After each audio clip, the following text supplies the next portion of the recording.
Of course, I left my mic off. Okay. So now that we've had fun, I don't know, I'm using the new YouTube live stream thing, so of course, technical difficulties, that's why my numbering definitely was off with the countdown. Yeah, sorry about that. Okay. So we've got Super Tuesday today, at least this week, coming up, so we're looking at some of the policies that the Democrats are putting forward, pros and cons of those. I'll give my insights on them, as well as my opinions on some of them.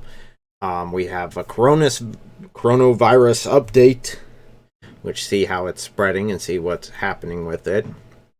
I found a couple of things that you might want to take a look at, a couple of websites you might like. Also, talk about with everything that's happening, definitely in my life and what's happened in my family, we take a look at death, the concept of death in Christianity, what we as Christians believe about death. And our basis for that in comparison to what the world believes about death. And lastly, we again look at your comments because they are extremely fun to look at and enjoyable. So without further ado, let's go ahead and get started.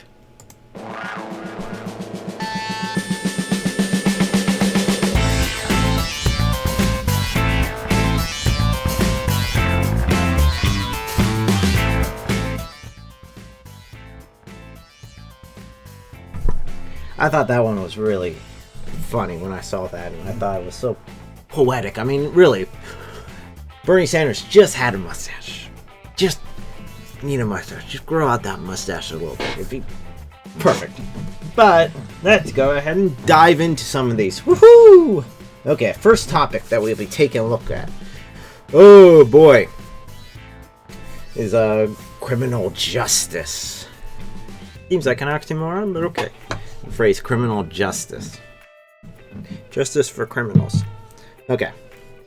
So, the first question. Do you support the federal legalization of recreational marijuana? Oh boy. Starting this off with one. As far as my stand on it, I see who has supported and who is surprising. They seem to only have yes or maybe, not yes or no's on a lot of these. But you can definitely see who is for it. Me personally, actually, I would be for it. Just because I don't like government control. I think it should be dictated by the states more than anything else. And even below that, the individual communities should regulate it. Now, if we do legalize marijuana, there are health problems that come along with smoking marijuana. That's not a question. That's a fact. Part of reality. It is not healthy smoking marijuana. It's harmful to the health as compared to not smoking at all. A lot of people try to compare it with smoking marijuana compared to smoking cigarettes. I don't like either. So I would compare it to not smoking at all. I think it could work. I think it would be fine to put that in the lap of the individuals. As far as regulation of marijuana growth and production, I think that should be regulated just as any other health, any other food or anything produced for consumption. I think it should be open to anyone that wants to go through and get approved to grow marijuana. They can go ahead and sell. I think the same rules should apply as to any other vegetation that you would grow, such as zucchini and so forth. But you can't do this and then force us to pay for health care because you're taking your health in your own corner. If you want to sacrifice your health so that you can smoke marijuana, I think that should be your decision, but I'm not going to pay for it. I should not be required to pay for your drug use. You should have to live with your decisions and the consequences of those decisions, just like any other person out there. So going on to the next one, at least that's my opinion on it. As we can see the split there, this would not be something I would necessarily determine my vote on, if you're pro or against. Again, I lean more of legalizing it, but that's just my opinion on it. Would not make me decide to vote for you or not. Oh!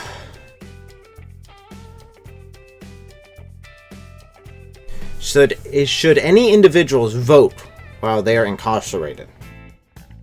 So, any criminals who are in jail, should we allow them to vote? My answer would be no. Of course, Bernie Sanders is there. Yes! Yes, we should let all the criminals vote. We should let all of them vote. I say once they've paid their debts to society and they are released, they earn back that right. Until then, no, I don't think they should. They've given up their rights by committing that crime and need to pay accordingly. Okay. Should the federal government develop a national standard for police use of force? Actually, I'm kind of on the fence on this one. It would not be a bad idea as far from the police point of view, as long as there are clear guidelines if these are situations. But the problem is, in a lot of times in these use of force, it goes by situation. I'm not there where the police officer is. I'm not there to say, no, you need to make this decision. I'm not the one making the decision to use the force in order to make sure I return home to my family at the end of the day. So I think there needs to be a lot of wiggle room as far as that goes, but to have guidelines from a federal standpoint wouldn't be bad. Again, that kind of goes in the face of my stance on the federal government saying hands off. But one of the roles of the federal government is to ensure safety. In this case, would be through police use of force. And I would be open to giving guidelines, at least. Not so much federal lines, you have to follow these. I think it should be on a case-by-case structure.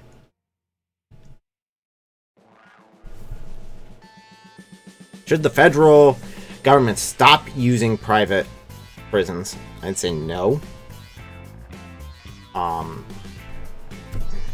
That's about all I got on that. Just no.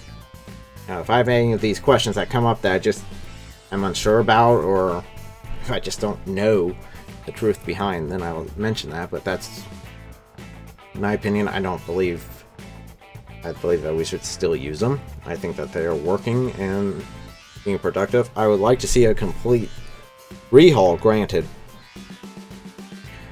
with prisons as more of re-education as what they're supposed to be, as compared to what they're currently 3 hots in a bunk, basically, where you just go there, you get 3 meals, and you get a place to sleep, and it's taken care of by the government. This is not government housing.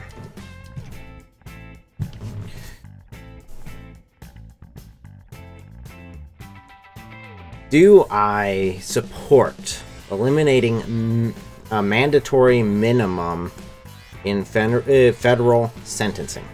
So the minimum, basically the minimum punishment. I'd say yes, because it needs to be, I give more freedom to the individual judges who are making the decision, to allow them to say, okay, does this need to be less? Were there other situations that maybe led to this federal crime that we need to take into into our decision-making process? So again, I would definitely be eliminating it. Again, I'd be for eliminating minimum wage. I think you should be able to put your own number out there and say, this is what my work is worth, this is what I'm willing to work for, or what I can work for. Okay. Do you support the return to Obama? I'm going to stop you right there. The answer is no. No, thank you. No. No. That was not one of Mama's best decisions ever. Definitely anything to do with the criminal justice society system was not his strong suit. Do you support federal red flag laws? No, and this is why. Red flag laws basically state if there's a red flag that a police officer or any federal agent thinks that there is maybe a possibility of something,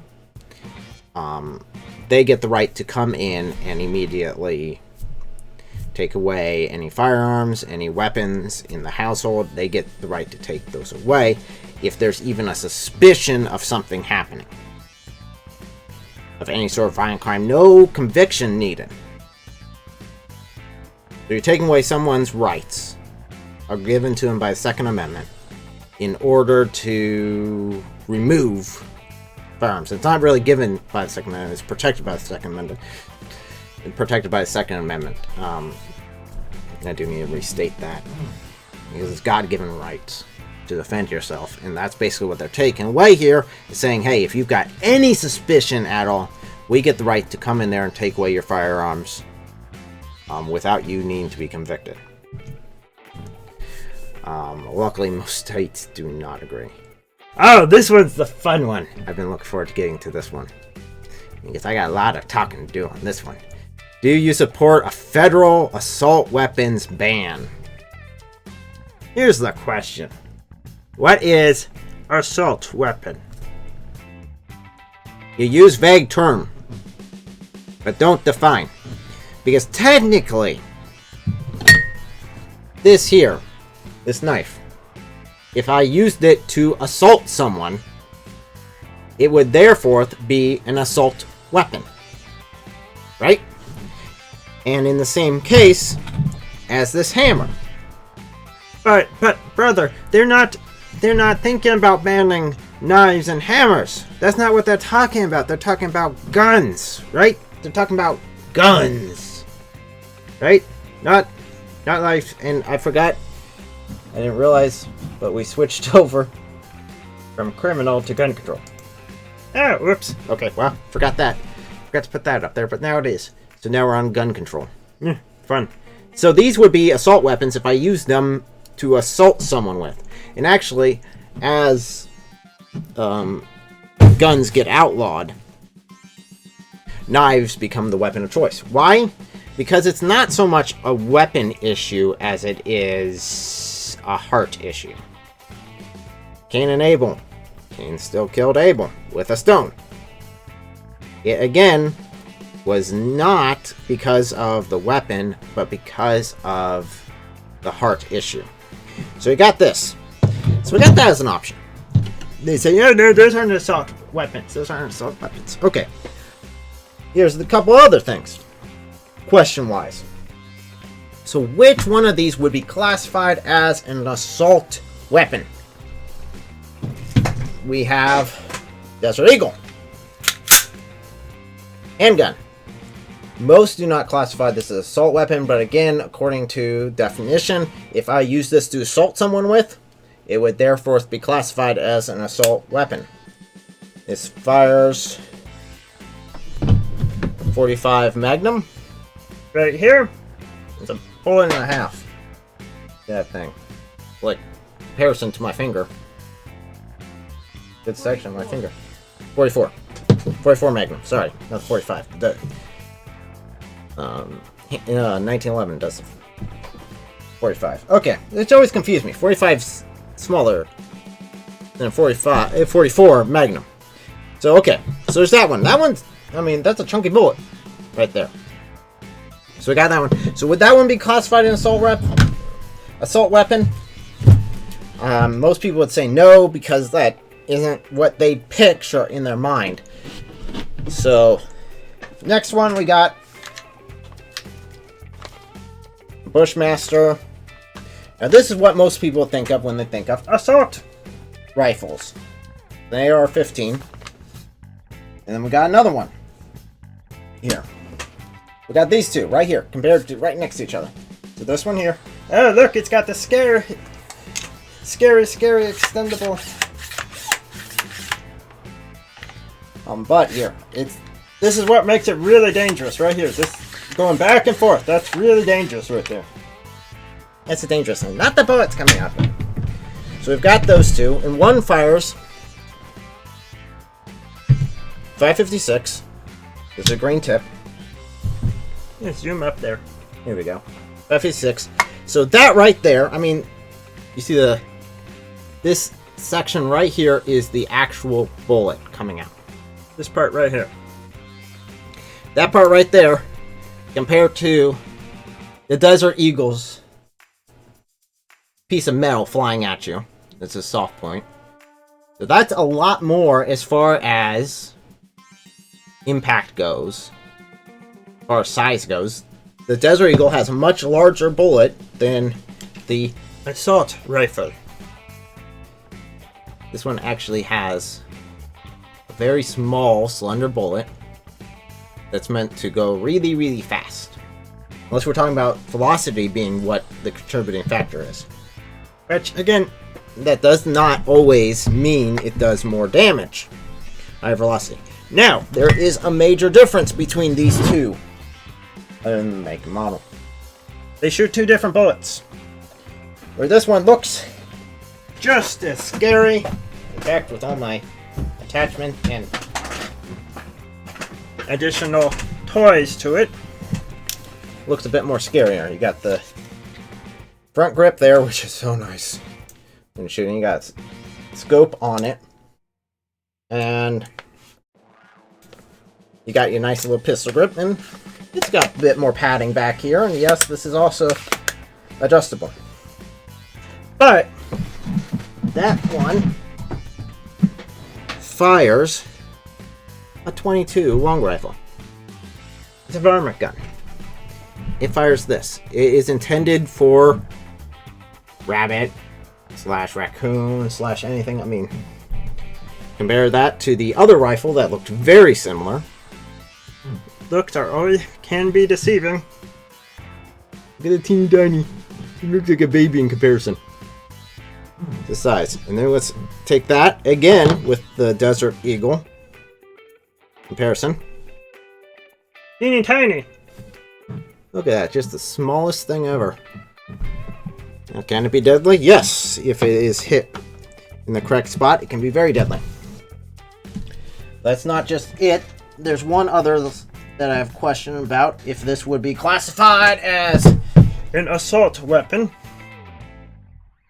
Right here. Remember, the question is not assault rifles, it is assault weapons. So here, again, if I assaulted someone with this, the 12 gauge shotgun.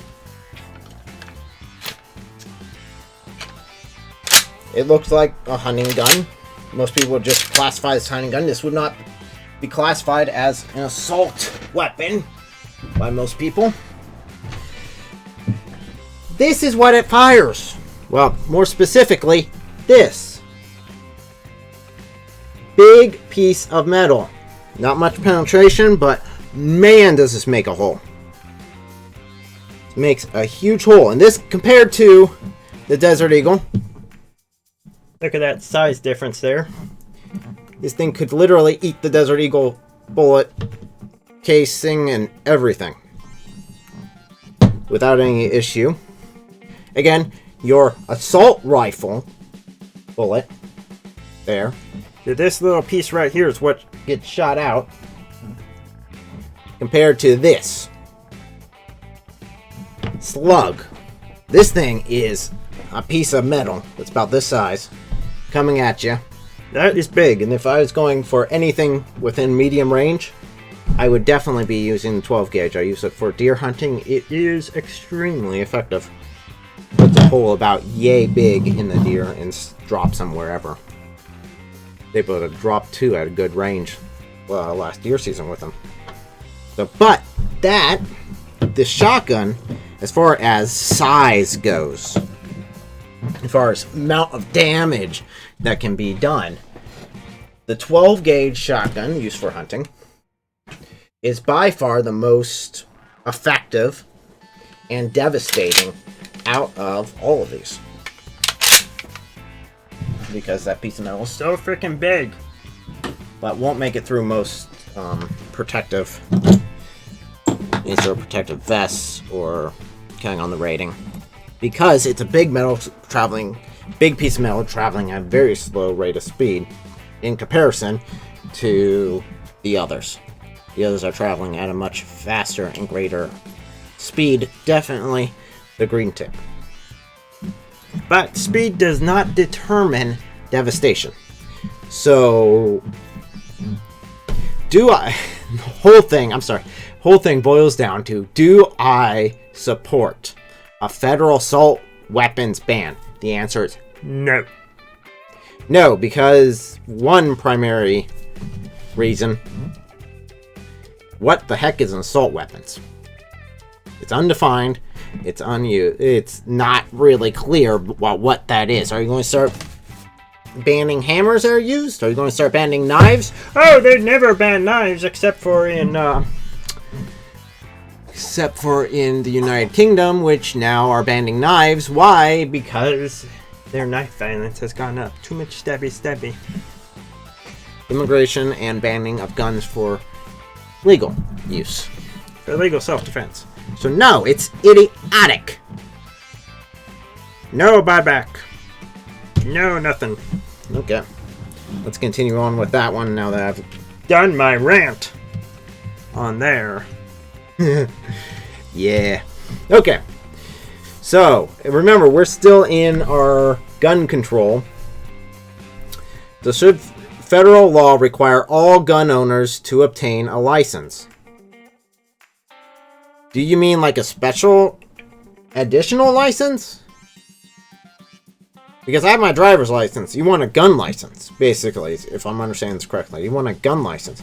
Well, I already have a driver's license. I already have my passport. And you need a photo ID in order to even purchase a gun, because they have to prove that it's you, and then they have to do a background check. And then on top of that, if the gun store owner gets even a slight bad feeling about you, they won't sell to you. And if the gun owner finds anything in your record, they won't sell to you. So yes, it's actually kind of a pain to buy a gun. So they want a nice whole new license to say, I own a gun. The point of the Second Amendment, and I've got in arguments about this with people, the point of the Second Amendment is not to guarantee that a person can go hunting. The point of the Second Amendment is not to guarantee that I can go out shooting with my friends. The point of the Second Amendment, in context of the Founding Fathers, what they just did, they just led a revolt against a tyrannical government using weapons which were military grade at the time. They intended for military, it was intended to allow the American people to have military grade weapons in order to overthrow a tyrannical government if America ever got to that extent. It is a safeguard for the American people. And in order to the federal government to require every gun owner to attain a new license in order to buy a gun would defeat the purpose of the Second Amendment. Oh, but they didn't have assault weapons back then. Again, I just went through, if I were to assault you with a hammer, that would be an assault weapon. They didn't mean, the rapid fire weapons nowadays, the semi-automatic weapons. Which, by the way, with the exception of the shotgun, every gun that I showed you would be considered, and it is, a semi-automatic, including the Desert Eagle. It is, I pull the trigger once, the trigger right there, one bullet comes out, and I repeat. One bullet, one trigger press, one bullet. One trigger press, one bullet. That is a semi-automatic weapon. That is most handguns that are out there. Most guns in general. Shotguns are not included because there's an extra act of pumping when it comes to or reloading, counting on if it's just a one bullet shotgun. If it's just, it can only contain one bullet, or muzzle loaders. But they did back then have it was they did have an assault weapon, gun that could fire multiple rounds one pull of the trigger. It actually was a roundabout that they would basically crank, and it would put different loads in there, and it'd still be loaded like a muzzle loader, but you load up 6 or 7 shots and then shoot all of them in rapid succession. So should the federal law require all gun owners to obtain license? No! Defeats the purpose of Second Amendment. There's actually Biden agrees with me on that one, which is surprising. I had to flip back there just to double check that. So I agree with him. Yeah. Learn something new every day. Should federal law require gun owners to register every firearm they own? Again, same problems as the first one. No, and this is even more evasive because now they want to know exactly what guns I have when I purchase them and what I do with them. I will be getting rid of all my firearms in such said case. Immediately. Warren wants it for all. Good portion of them say for only assault weapons. Again, the assault weapons term, what the frick does that even mean? They keep using that. Only for assault weapons. Only for hammers. Let's register all hammers. Because they get used to be assaulted against people. And eventually, if you ban everything that could possibly be used as an assault weapon, eventually you're going to start banning stones. Yeah, you have to ban stones. Just ask Cain and Abel. So, going on to the next one. Should the federal minimum age to purchase a gun be increased to 21 for all sales? The answer is still no. Because again, being consistent with my first answer about marijuana, I do not like the federal government stepping in saying, no, I'm going to put these laws in. I don't like the federal government having so much control. In such said case, right now, if I wanted to go buy this Desert Eagle, Israeli Desert Eagle, and I was 18, I would not be able to buy this handgun. You have to be 21 years or older right now in order to buy handguns. Actually, because one of the reasons is because those are the ones actually used in most mass shootings, most criminal situations. This is much easier to conceal. Well, not so much the Desert Eagle, but a different handgun. This is my open carry handgun. Different handgun would be much better to conceal than, say, the 12-gauge shotgun. Or even any of these assault rifles I have. So, it would be much easier to take this and slip this in than the 12-gauge shotgun. Even though this will make less damage than the 12-gauge shotgun. Actually, in all cases, 12-gauge shotgun is much more devastating, again, than the assault rifles. Although the assault rifles, yes, you can have more bullets, but each bullet does less damage overall. It's a smaller piece of metal. Okay, so it doesn't make any sense. I'd say no. And I am against it. Okay. So the next one. Do you support federal red flag laws? Again, this is a repeat from the criminal one. The answer again is no. Because it violates the Second Amendment.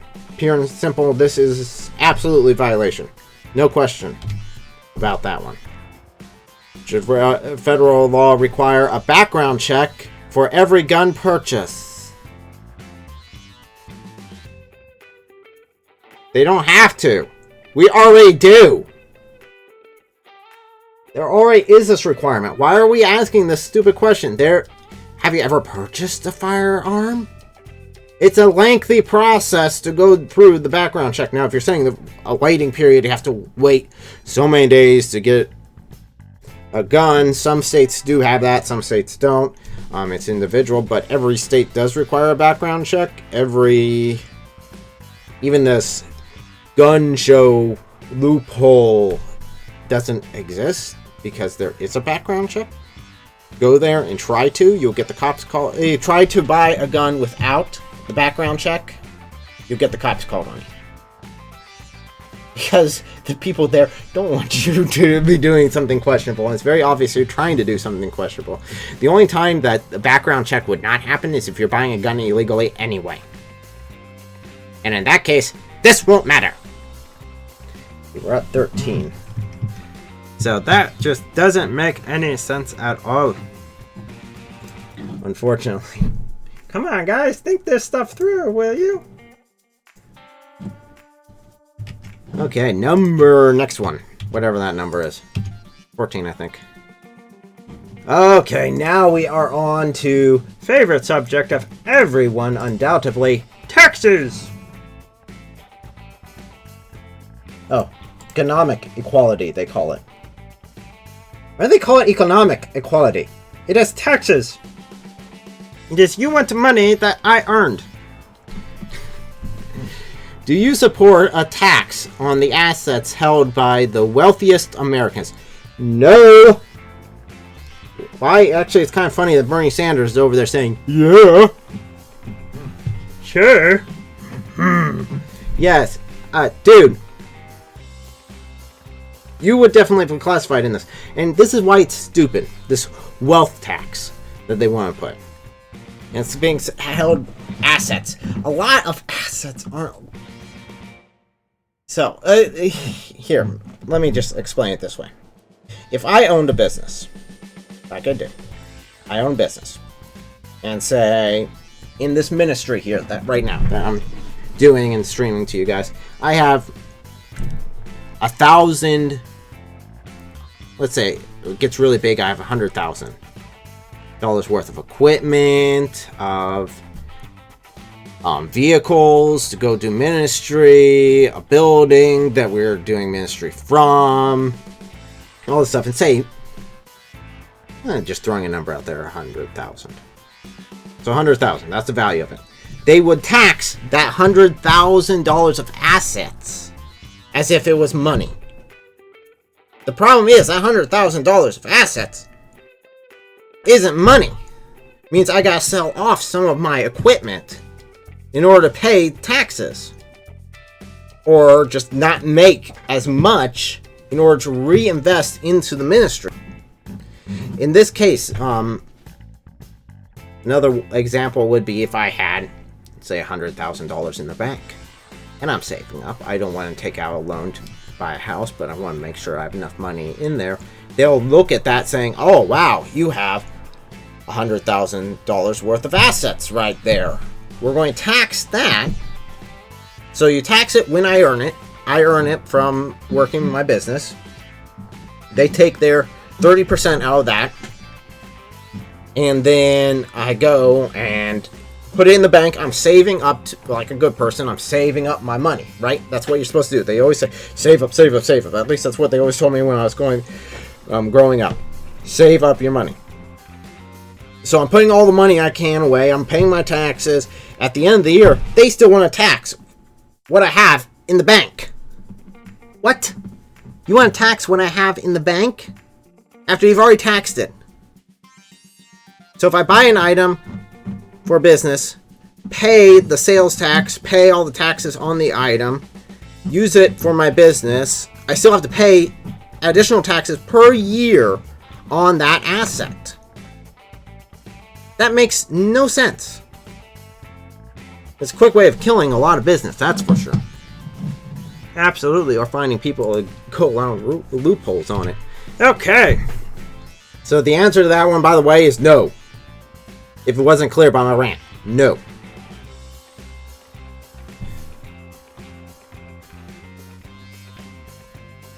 Should the federal government pay universal basic income to every American adult?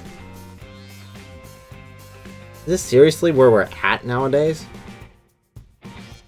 Bernie Sanders actually said no to this, which was weird.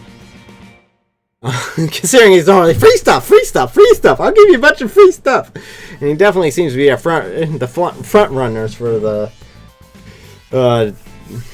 as far as the Democrats go, and that's going to be interesting. So, no, there's not enough money. You don't get to live for free. You must work to live. You must work to earn money in order to feed you, your family. You don't just get the government to give you money for nothing. I'm here, I breathe, therefore you owe me money. That's the concept you're proposing in this. No! It's stupid! How many weeks should the U.S. mandate in pay? Oh, paid family leave. Okay. For workers. Okay, now this one I'm kind of interested on. I don't like the mandated, the state is saying you have to, as far as if I had an employee, I have to guarantee them 12 weeks off if they need it for a family activity. Most of the time would be the birth of a new child or a death of family. I don't think the government should require that as far as a mandate goes. But 12 weeks seems to be enough. Definitely with just going through a death and just going through the birth of my child last year. I'd say that the 12 weeks would definitely be enough for one of those events. Definitely, well, when it comes to women, they need that time just to bond with the child. The husband's not as much. It's much more important that the mother bond with the child than it is for the father, too. I'm thinking 12 weeks is enough per year. I don't think you have that many family members dying that you would need more than that. I think I took, 2 weeks? A week. Solid week off work for the death of my grandfather. Just to get his stuff in order. But that was it. That was it. I didn't need any more time than that. Maybe it would have been nice to take some more time to mourn, but that's about it. That's all I really needed. So 12 should be enough. I don't think it needs to be increased. Definitely if it's a federal decision. Okay. Should the federal government... What the heck? Reparations to the descendants of slaves. I guarantee you, no one who has grown up in the United States, who has spent their entire life in the United States, has ever been a slave. At this point. It has been such a long time since slavery has happened that no one who was a slave or born into slavery is still alive. They have all passed away. Illegally, yes. My wife points out, legally. Yes. Legally. Okay? As far as the government, because if you're talking about human trafficking, that's illegal and that's something completely different. And that's something we do have a massive issue with. But that's something on a completely different line. No. Absolutely not. That makes no freaking sense. Study it. My rear end. Why would you... This again is... We're giving away free money, so vote for us. We'll give you money. We'll give you money. This is the death of this representative democracy if we have this. If we have just people giving away free stuff and that's why they get elected is because they give away the most free stuff. Makes no sense. Do you support raising the federal minimum wage to $15 per hour nationwide? No, you morons! One, I should be smart enough to be able to set my own minimum. Means I will not work for under this amount. If I can't find a job, then I will need to change that number. And in a competitive market, the number increases naturally. No, the problem is if you say that in order for someone to work at McDonald's, they have to pay them $15 per hour. You get $15 per hour guaranteed if you work at McDonald's. That is almost double what it is currently. I know in New York, when we took a trip to New York, we were definitely in the area where they raised it up to $15 per hour. Definitely McDonald's did. We stopped at McDonald's on the way back and about crap my pants how much money they required for everything. Holy cow! McDonald's value menu, not so much. There was no value on that menu. Oh. I looked at my father and said, yeah, this is why they've increased it to $15 an hour. I can tell. Because it's hurting my wallet. It was like, there was stuff up there for what, $18? On a McDonald's menu. On the menu, as you walked in, looked up, there were chicken strips for $15. I was looking at it and said, what happened to the dollar menu? It is now the $15 menu. Holy cow. Man, large family, no go to McDonald's anymore. Too much. And they all agree on this. This is stupid.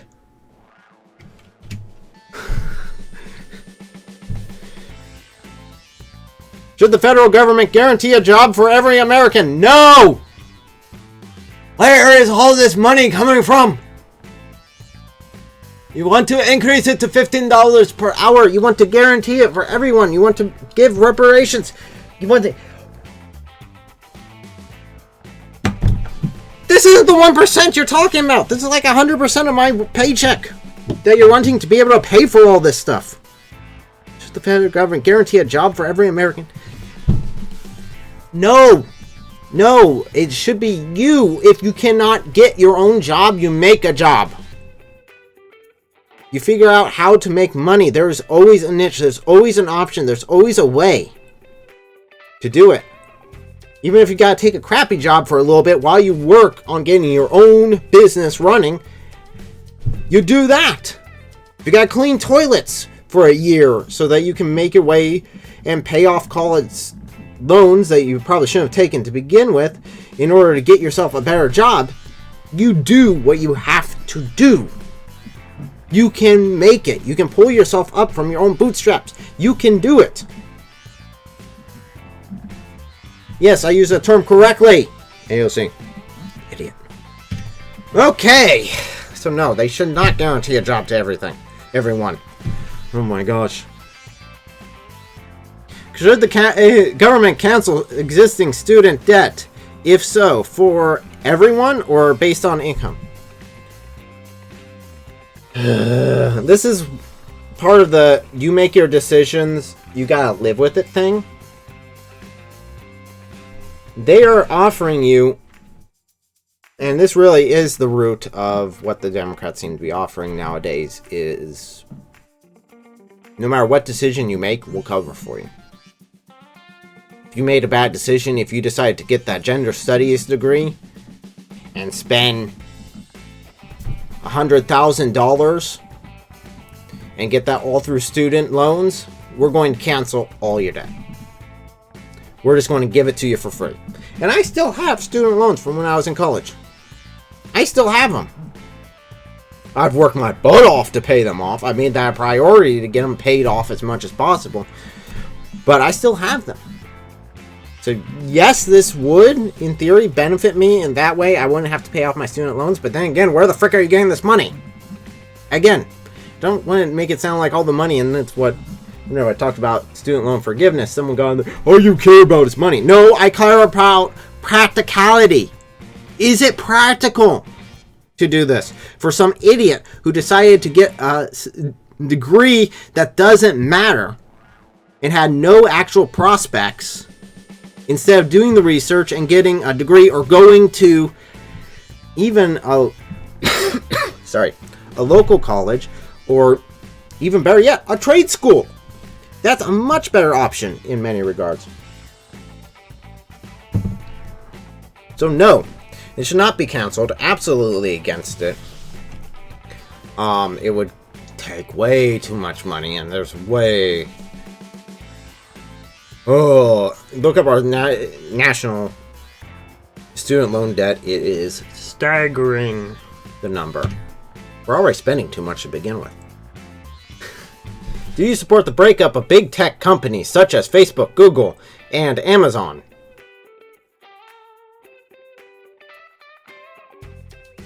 I'd be open to it, I guess. I don't know. I don't like monopolies. I don't like how powerful Google is. I don't like how powerful Amazon is. I think it kills off all of its competitors, and then it's basically functioning as a monopoly in many regards. Or you end up with only like 3 options as far as online shopping.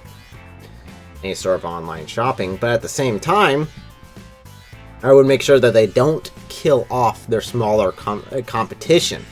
That there's always room for the smaller competition to grow and challenge the larger entities. But I don't think the government should come down and just squash anyone that decides to make a big company. Because, wow, what a big reward. Yeah, you employ millions and millions of people, but we're just going to break you up. We're just going to immediately crunch all your hard work. Yeah, we're going to wipe that away. That's not good. But then again, I have my problems with Facebook, Google, and Amazon. So, yeah. Got mixed feelings about that one. Do you support ratification of the U.S., Mexico, Canada trade agreement passed by the House?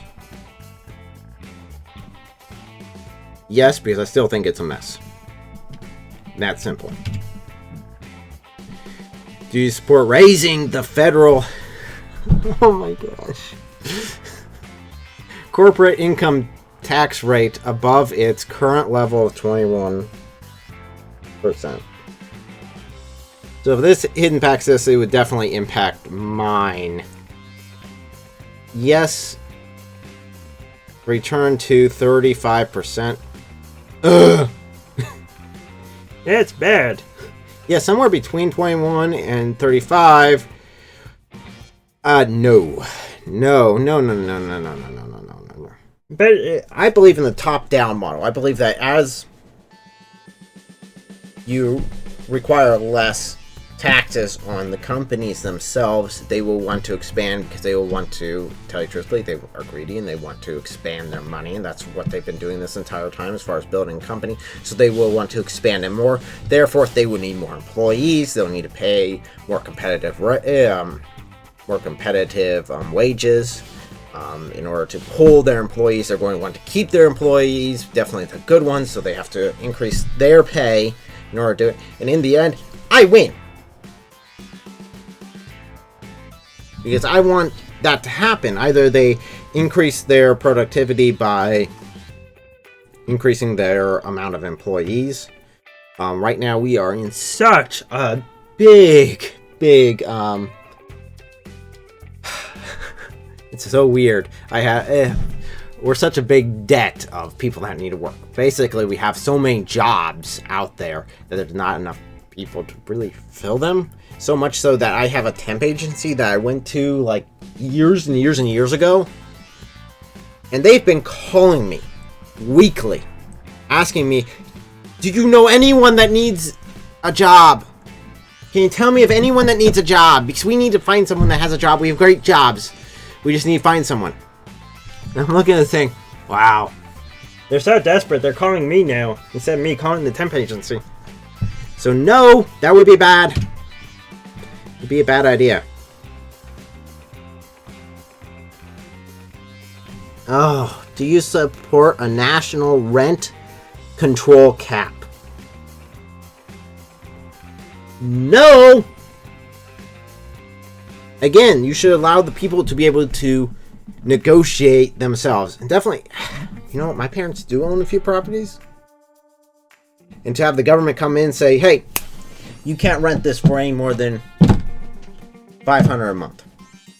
$500 a month is the max that you can rent this place for.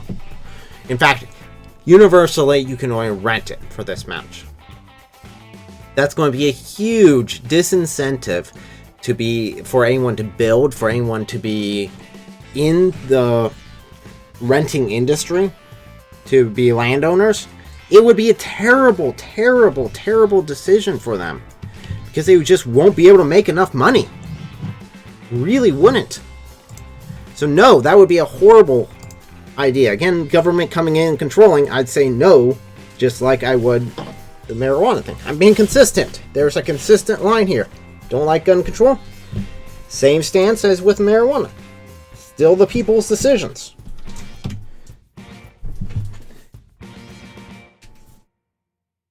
Should the federal... Oh, interest rate. Okay. Yes. But... revenue interest rate too high. I'm actually unclear about this one. I'm going to have to say I'm not. I don't know. I don't actually have this info. I'd have to look at it further. I did not for this question. Then I have very little opinion on this one. Okay. Oh boy.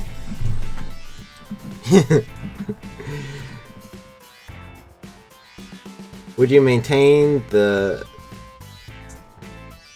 oh, jeez. This one's a hard one. Standard deduction and child tax credit increases for tax cuts and Job Act. Yes. I definitely maintain the child because child tech credit just because I love children. Children are our future. Children are what we need to grow as a society. We're able to teach our kids, and having that as a tax credit is nice. Definitely because children cost a lot. Isn't that right, honey? Yes. Yo, Grumpy. She laughs at me now.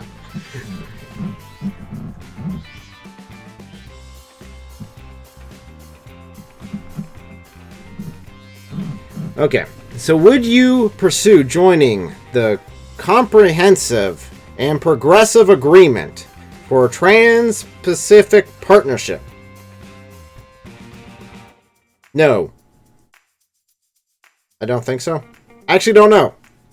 There's a lot of big fancy words there, and I think it's hiding stuff. Just knowing how the government works and how they like pushing through things, I would definitely have to take a closer look at this to actually answer that question. Because they push through a lot of stuff, and I want to make sure it's not hidden. Definitely when they start saying comprehensive, progressive, they're trying to make it sound really freaking good. And when you try to make something sound really good, definitely when it comes to the government, normally it means that it's not. They're trying to hide that. So I'd have to take a closer look at it. I don't know. Because my reaction when someone gives me a big, long name like this, my reflex would be no. But since Bernie Sanders says no, I would have to re-evaluate that. Not saying for full purpose, but to give an informed answer, I'd have to say I'd have to pass on that. Oh, shoot. Did we enter into another section I didn't even think about it? Probably. We're at 29. Yep, we have been at... oh, no, we're still on... we just entered into it. Okay, good. I didn't screw up that much. Okay. Okay, do you support setting a price on carbon, such as with a carbon tax or cap and trade? Cap and trade. No. Because that would be extremely hard, and yes, you would be able to earn some income from that. But since that money is supposed to be instantly turned around and spent on green sources, which aren't really green, they're actually worse for the environment in many cases. No. Because I think it's stupid. On to education, I believe. Yes, education. Fantastic. This one's taking forever to go through, but there's so many questions and so many different issues. I wanted to cover them all, and definitely before Super Tuesday. So we can take a look at this. Definitely Bernie Sanders says, "Hey, I'm going to be the front runner. I'm going to be your new president." I would definitely like to see where he stands on some of these. Oh, how should the government subsidize public 4-year college? This is what should? Wait, what? How should the government subsidize? It's assumed action. Not that we're not doing it. So they should guarantee without debt. So why on earth would I pay anything if it's guaranteed without debt? It should be free. Again, who's paying all? You're giving the colleges a blank check and saying, charge me whatever you want. This is most of the issue why we are in this problem with the colleges cost so much to begin with, because the government originally stood in and said, oh, we'll just subsidize whatever you can't pay, and the colleges are like, really? So we need to charge more, and therefore it increases. It is ridiculous how that worked, because if you, the original charges, if you look back at the years of how much colleges cost, as soon as the government started subsidizing stuff, as soon as the government started giving away money, you saw a massive increase in how much colleges cost. And you'll see that, and eventually they'll bankrupt the United States, because there's no way we can pay for everyone to go to 4-year college for free. It's not feasible at all. Okay, should the government subsidize 2-year colleges? Repeat answer from last time. Heck no! I need me money, not the government need my money to pay for someone's 4-year college degree or 2-year college for some gender studies crap. I know I pick on that one, but again, anything that they would go into that would not be productive, are they paying this back afterwards? Are they, because they're not. You're giving them for free. So even if they went through, got the degree meant nothing. They are of zero production to the United States. They will not be able to pay enough in taxes in order to cover the amount that they used in free healthcare, free college, everything that has been given away for free. There's no way for them to be able to make that much throughout their lifetime in order to pay back unless you're taxing 100% of their incomes. And even then, I would still be skeptical, believing that you will fall short. Very, very short. And at the same time have very unhappy workers because you're taxing everything of their $15 wages. Okay. Should the government cancel existing student loans? And if so, for everyone, this is the same question. The answer is still no, same as last time. Do you support the use of public charter schools and alternatives to traditional system? Yes. Absolutely. I like that idea. I like the idea of having alternatives to the government stepping in and dictating what the curriculum is, what needs to be taught. Right? That has not worked. Our public school systems are in really bad shape in every way, shape, or form. And form. Not or form. Every shape and form. They're in bad shape. A lot of the amount of ignorance of high school graduates is staggering. Staggering. I was homeschooled. And I'm still blown away by how much people who have gone to public school only don't know about basic history, about geography, about how the United States even functions. It is astounding, and having any alternative to the traditional system is absolutely, and of course, there are many there that just want to ban and get rid of them altogether. In Title IX investigations, should college students accused of sexual assault have the right to cross-examine their accusers? The answer is yes. As American citizens, we do have that right to, one, face our accusers, and also be able just to ask them. Now, it should be done in, of course, a court setting. It should be in that. People would, of course, say, oh no, you're just putting the victim through more hardship. Well, one,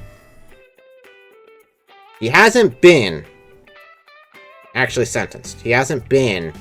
All you have done is just accused. So there's just an investigation. So he's not actually been proven to have a crime. So we assume that he is innocent. It is innocent until proven guilty. So the accused is actually the victim here, because he's being something is being accused against him, and he therefore puts up his defense, and we therefore have to actually show that he did this. Recently we've jumped to the conclusion of guilty until proven innocent, which is by far a terrifying way to look at it. So yes, they should have the right to cross-examine their accusers. It should be done in a safe environment. As far as there's a police officer there, I would assume would have a loaded gun, of course. You gotta go through a metal detector. You do not have a loaded gun. There's no way for, if he is, or if the accused is, actually did do the sexual assault, there's no way for them to cause injury to the individual. There are many advocates who would say, oh no, you're causing mental stress and mental injury by putting him on the spot. But if you're going to make this accusation, you're going to ruin someone's life over it, you definitely should give them the opportunity to defend themselves. So, should the federal government fund and implement a national free universal pre-K system program? No. I don't like the government having their grubby fingers on our children to begin with. And again, this is free for everyone. Bernie Sanders, free for everyone. Everyone, free, free, free. Why is it always free stuff? Why can't I work for it and earn it and get it? I can understand where you'd say definitely with single parent households, being able to have pre-K programs would be wonderful, but no, the government again gets control of the system, and of course Hitler there did state very clearly that you can have your old men, but I want the children. The children are the future of the nation, and therefore whoever controls the children control the nation. So no. Should the federal government subsidize teachers' pay? Again, no. Why is it... So far, I have not heard very much that would cause us to spend less. In fact, each one of these proposals has been spending more money, just throwing more money at the problem in order to solve it.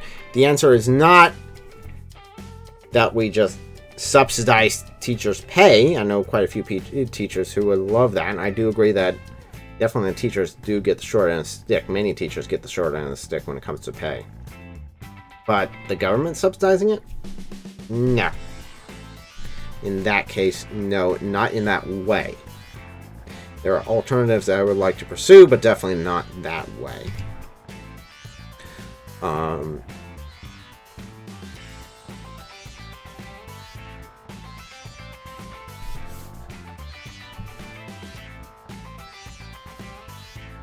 I actually don't know the answer to this one, so I'm going to have to pass this one here.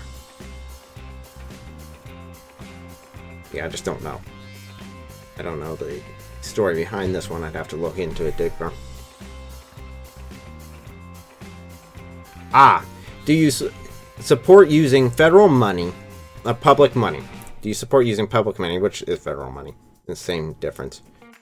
In the form of vouchers or tax credits for private or religious schools school education?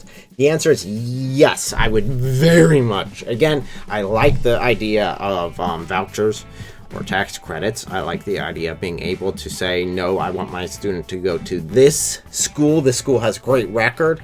I want my child to be able to go to this school, be whatever it is. And then that school gets a voucher for that child's attendance, and that school then gets more federal money, more federal funding. I think that would be a much better option than what we have currently, where you're just stuck wherever you are and you have to go to school wherever you are. I think this would give very good opportunities for very low income families that have to be stuck in bad neighborhoods in order to get their children out of those bad neighborhoods and into much better schools. I guess the only statement there that would be an issue is transportation. How do you get to those schools? I would then propose that it would be on the parents. You could have multiple stops for those schools depending on where the location of the children are. If the parent would get the child to those places, then the school would then take care of it from there. Oh, so that's a talk. If you have children, do they attend K-12 public school for the majority of their school years? This is a personal one. I'd say no. I love homeschooling, and in fact, that's what we are planning on doing, is homeschooling. I don't think the government should be indoctrinating our children into whatever philosophy the government decides is good at the time. I think it's a fool's gambit in that regard, and it will bite us in the rear end in most cases. Whew. Oh, this is a freaking marathon, man. I know we are halfway there, just as a point of reference in this entire thing. And I still have, three other topics to... Oh my gosh, this is the first topic. Woo! Okay. Let's go ahead and hit this. Do you support setting a price on carbon, such as... this same question. We're at 40, which is, we are now in climate change. Oh no, we're all going to die if we don't immediately pay a bunch of money because of reasons. Again, no. It would be a pain in the rear end. Definitely stunt most companies would be stunted by that, and that would not be good. Would you ban fracking? No. Absolutely not. I would actually look at, if it's not limited already, look at limiting it. It can cause problems, but at the same time, it is one of the cleanest ways to extract oil from the ground by fracking. Do you support building more nuclear power plants? Absolutely. Actually, out of all the options that are out there, this is by far the cleanest energy source we have, is nuclear power. It is by far the cleanest for CO2 emissions. That's not a widely accepted fact, but it is a fact nevertheless. Of course, Bernie Sanders says no, and I'd phase out nuclear power.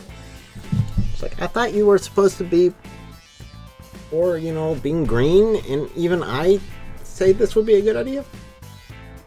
And I don't buy into climate change. Well, I agree that climate change, but as in my video previously that I did with climate change in the Bible, we see climate change from beginning to end. This planet has gone through many climate changes. The fact that we can't screw on our heads to know if this is climate warming, climate cooling, or just climate change. Throw up your hands and give up, and it's a climate catastrophe. I'm sure it is this time. Would you ban fossil fuel exports? No. I would definitely make sure that we would be self-sufficient if we can. But exporting We need to bring in money to pay for a lot of these things that you're proposing. So yes, we'd still need to pay for them. So I would say no. I would definitely look into it deeper, try to figure out how we can be more independent and less reliant on the Middle East. Should we rejoin the Paris Agreement? No, you freaking morons! Absolutely not. This is beyond all stupid. We were getting scammed in the Paris agreements. We were getting scammed with it. We were paying for it, and then everyone else was slacking off. No! It's stupid. It's a fool's gambit again. Ugh.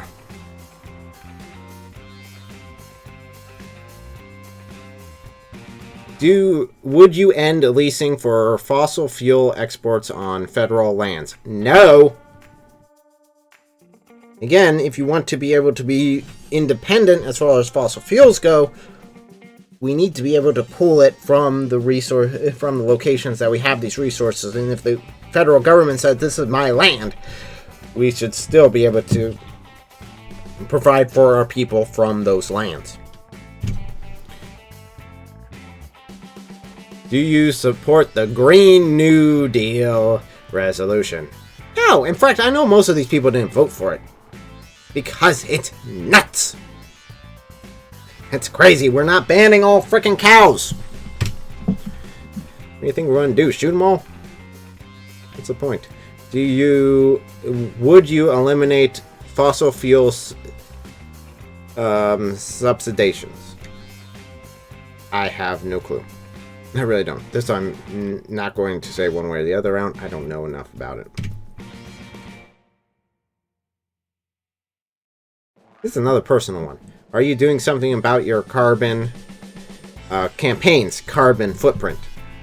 But considering I'm not campaigning, this doesn't really apply to me too much.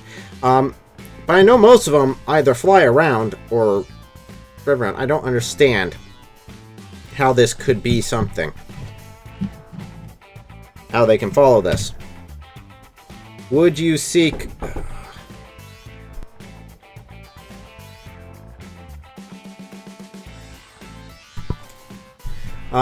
would you seek repeal of criminal penetration? After speaking so long, my tongue is getting tired. Penalizations for people. Oh, okay. Sorry. I was still on the climate change. I'm like, what does this have to do with climate change? My mindset's not working on this, but we're now in Immigration. Great. What do you see? The repeal of criminal... gosh, my brain's not working anymore.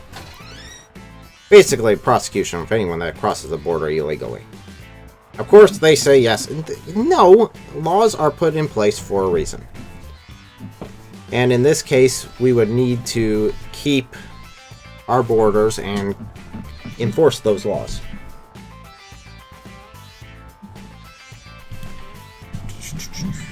Next. If I can figure out how to do next. There we go. So many problems with this new setup. We're good. Okay.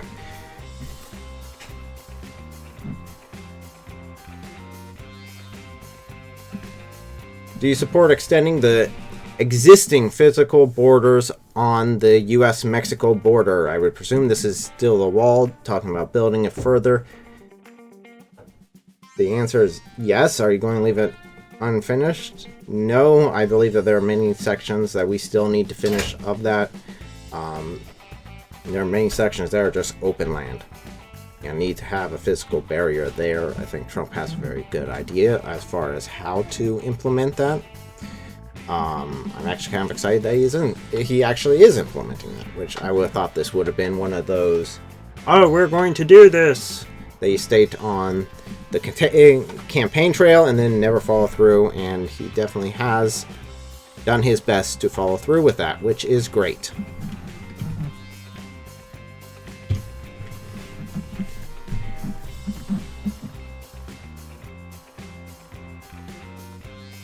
Would you redistribute the the responsibilities of immigration and customs enforcement, or ICE, into other agencies? If so, would ICE be abolished? It seems that one definitely does. Sanders, no, this is a very critical aspect of our defense.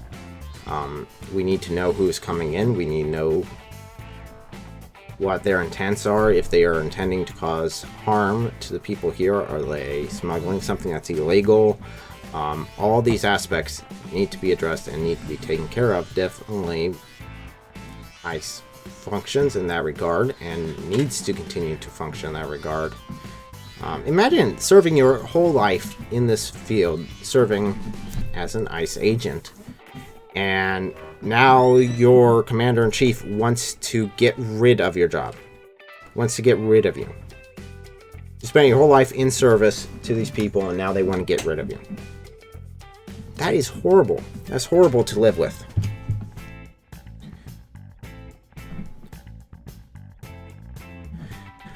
Do you believe that all undocumented, illegal, immigrants should be covered under the government-run health plan? No! Why on earth? Okay, we don't have enough money to cover those taxpayers who are actually paying their taxes. Why would you just want to give this away for free? You already want to let them come in for free, and then you want to give them free healthcare? That makes no sense at all. It's not feasible, it's not possible, and it's moronic. Really are. All you're doing, all the Democrats are doing with this, is just saying basically, come here illegally, vote illegally, and get me into office, so therefore I can give you a bunch of free crap. That's what it is.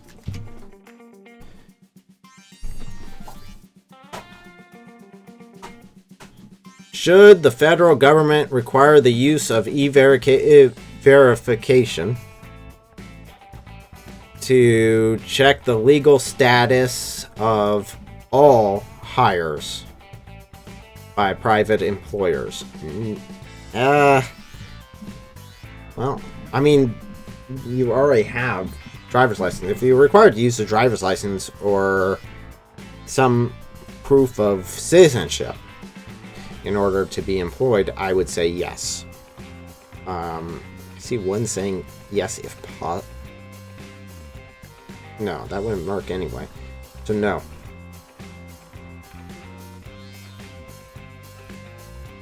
So no, you would need to prove. I would not be behind proving that you are United States citizens before before you're able to be hired. Of course, Bernie Sanders said, "No, don't ask these questions. No." Do you support increasing border security funding, increasing new screening, including new screening equipment at ports of entry, and additional resources to process the recent increase of asylum seekers? Yeah. I actually agree with this one, surprisingly. A lot of them do agree with this. I believe that supporting our border security is critical. I believe that if they are actually seeking asylum, then they need to go to the first nation that they come across that they can seek asylum, and seek it there, not go to America and then seek asylum, no matter how many nations they go through before getting to America. If you're not seeking asylum from the nation that you just went through, go back to that nation.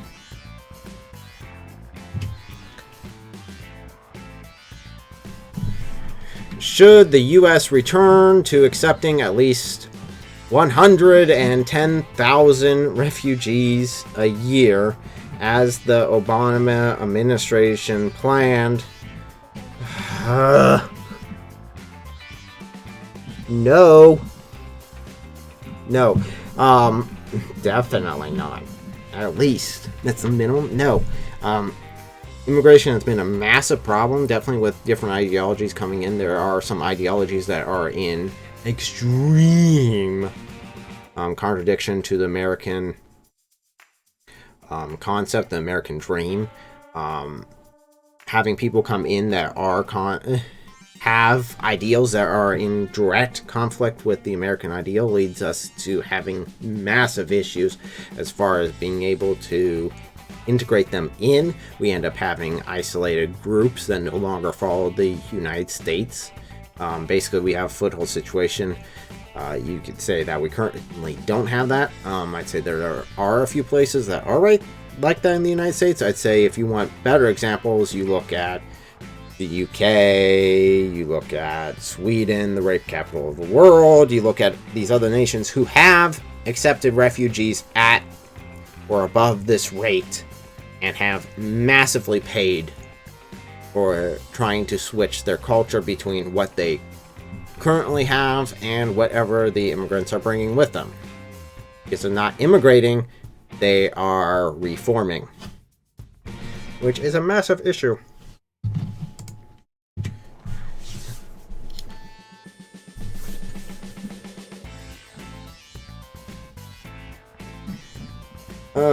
Okay.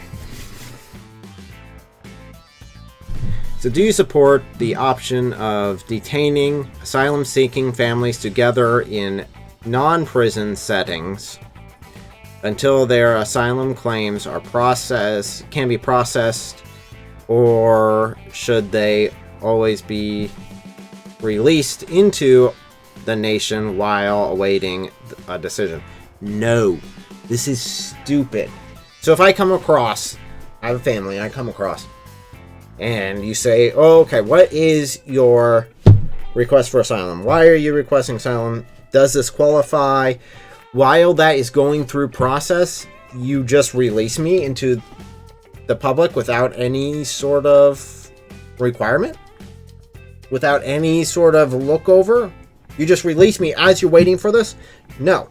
Should the taxpayer pay for basically hotel rooms for these people who are not taxpayers, who are seeking asylum, seeking our mercy to stay at while we are waiting a decision? Maybe. I think they should still be set basically depending on the situation. If they cross the border illegally, that would be something else. But if they went to the asylum, went to one of the boarding crossings, and declared request for asylum, I think the hotel option would be an option. I would not do a normal hotel. I would do basically a nice prison. Truthfully. Somewhere where they can be watched, somewhere where they can be guarded, make sure they don't just slip away and into the general public, which we do currently have an issue with. But they are basically placed under guard in basically hotel rooms. But in the prison setting, being able to be watched and guarded. Okay.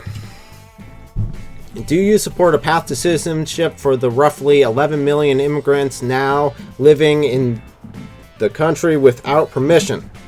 So these are illegal immigrants. These aren't just normal immigrants. See, this is why I said the wordplay. They try to switch things around on you. And others. Others. What would you classify as others? Either they're illegal or they're not. Others. In the United States. Under protection status programs. Absolutely not. If they came here illegally, if they're here illegally, if you're talking about asylum seekers, that's different. Asylum seekers that go through the process, go through the actual legitimate process, that's different. But if you're talking about illegal immigrants who violated our laws by coming in here, no, they should be kicked out to their country. If they want to come in legally, they can come around to the legal border and go through. There is no reason that they should illegally cross the border. If not, they should be basically banned from the United States permanently. In fact, I think that would be a great disincentive for people who are trying to cross the border illegally. If you know that if you get caught, you're never going to be allowed in there again.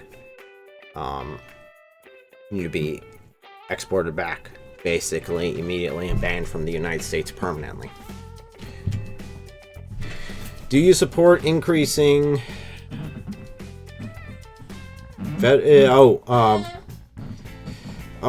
jeez. Do you support increasing foreign aid to, and I know I'm going to butcher these if I don't do them right the first time, Honduras, El Salvador, and Guatemala in an effort to reduce the flow of asylum seekers to the United States? No. Why? Why? Why is this even a question? Seriously.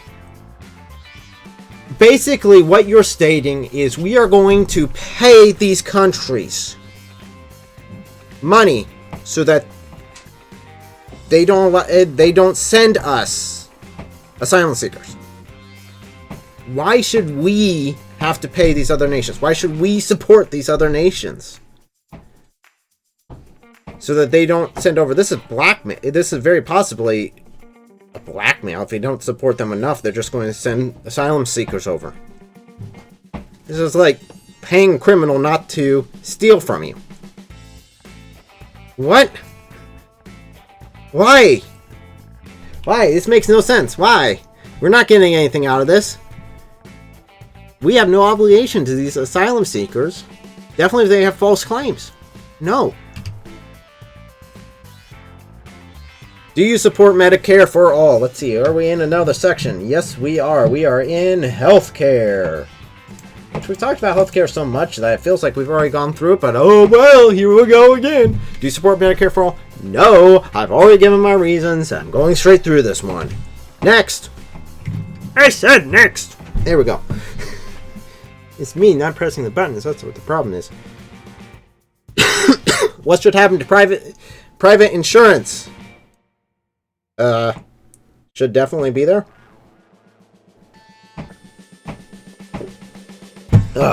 Now, our healthcare system is in need of some massive improvement. There's no question about that. The healthcare system that I would recommend, the improvements that I would definitely pursue is make transparency, make it transparent. You know when you go to the doctors how much something's going to cost. They give you an estimate, they give you a quote, just like anything else, any other business you go to. I would never go to a fast food restaurant if they just had their food up there and then you just picked and 6 months later I got a bill in the mail. I would never do that. That would be insane. You just don't know what you're paying, you just get a bill. That's it. And that's basically what we have currently. And no, that's definitely wrong. Private insurance, fine, but we need to know exactly how much we are paying for these procedures before we pay for them. And if you're saying, well, it's just so fluid, we don't necessarily know if things happen, we need to know about that. You know what? I've done contract work. And in contract work, sometimes you don't know what's going to happen. You don't know what, there might be some changes to this project.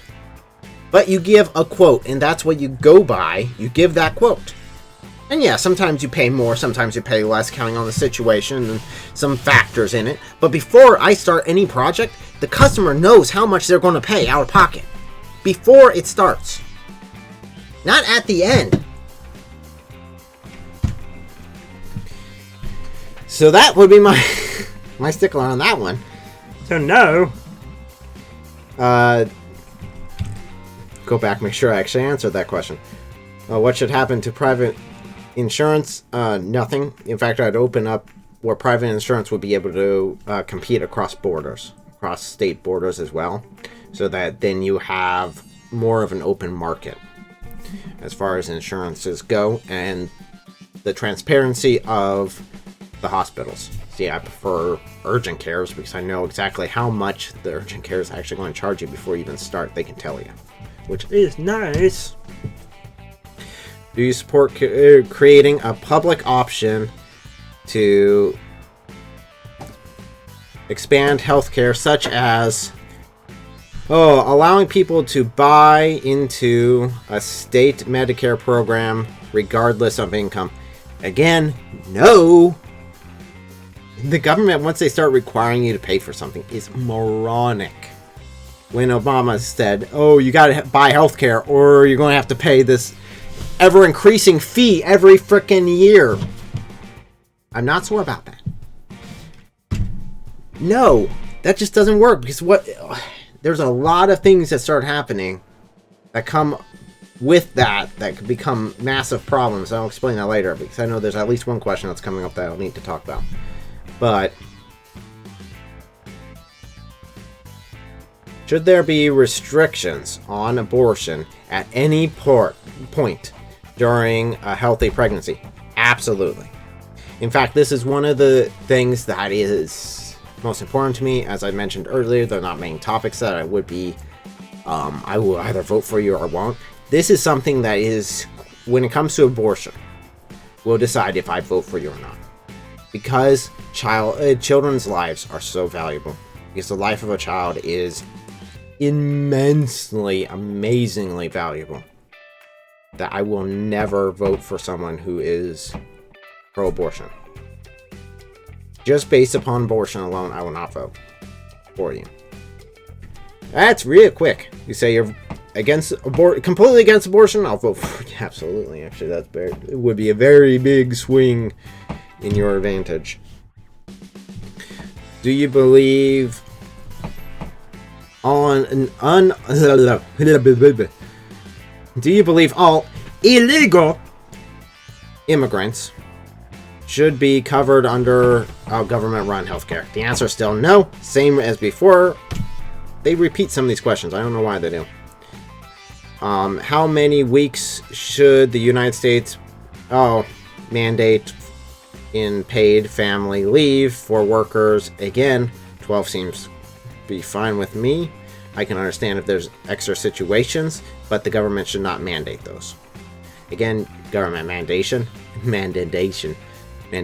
No. I don't like the government mandating things. Do you support having the federal government provide and sell generic drugs to lower drug prices? No, this is idiotic. There are many reasons why this is idiotic. First of all, and this is sort of a term phrase, there's a phrase going around, and you hear it every now and then. Yeah, that's good enough for government work. And it's true. The government work is the minimum required work that you do. And that's it. That is what's qualified as good enough for government work. I don't want that with my drugs. If this drug is going to save my life, if it's a generic drug, it's going to be the Tylenol that I use, or the Advil, or the pain reliever that I use, every so often, I want it to be really well tested. I want it to be well put together. I don't want something that was good enough for government work to be provided for me. 1. 2. The problem with government providing a product is this. It's one step away from requiring everyone to buy that product. But brother, that's just a slippery slope argument. Yes, it's a freaking slippery slope argument. Guess what? Slippery slope arguments are real. There are slippery slopes. Look at the Boy Scouts. Boom. Done. Okay. So what would be if they started producing drugs under the U.S. label? These are the U.S. drugs. What's to stop them from saying you have to go out and buy these U.S. drugs? It's a requirement that if you're going to buy any generic drugs, you have to buy the U.S. drug label. Why? Well, we know how it's provided. We know how it's tested. We know how it's safe. We know that it's safe. And these other big companies, we just don't know if they're safe. So you have to buy the U.S. brand drugs. And what's to stop it from expanding from there? You got to, when you're looking at these regulations and looking at should the government do this, or should we give the government this power, or support the government to do this, what are all the aspects of that happening? were at one point required to buy healthcare, would this eventually become that could we eventually be required to buy the US generic drugs? Because the US knows that they're safe. And the only ones that are US approved for you to buy. Would that be an issue? I bet you it would be.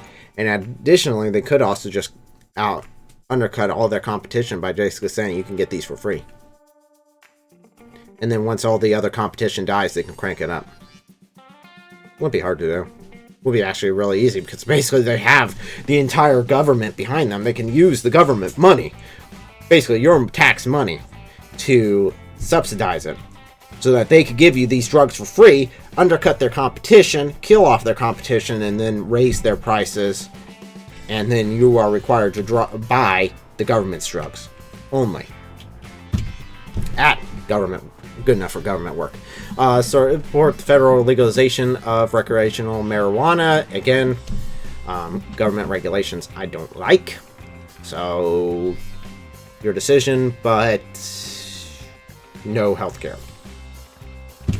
No healthcare for all. So, do you support importing drugs from other nations? Other countries? No.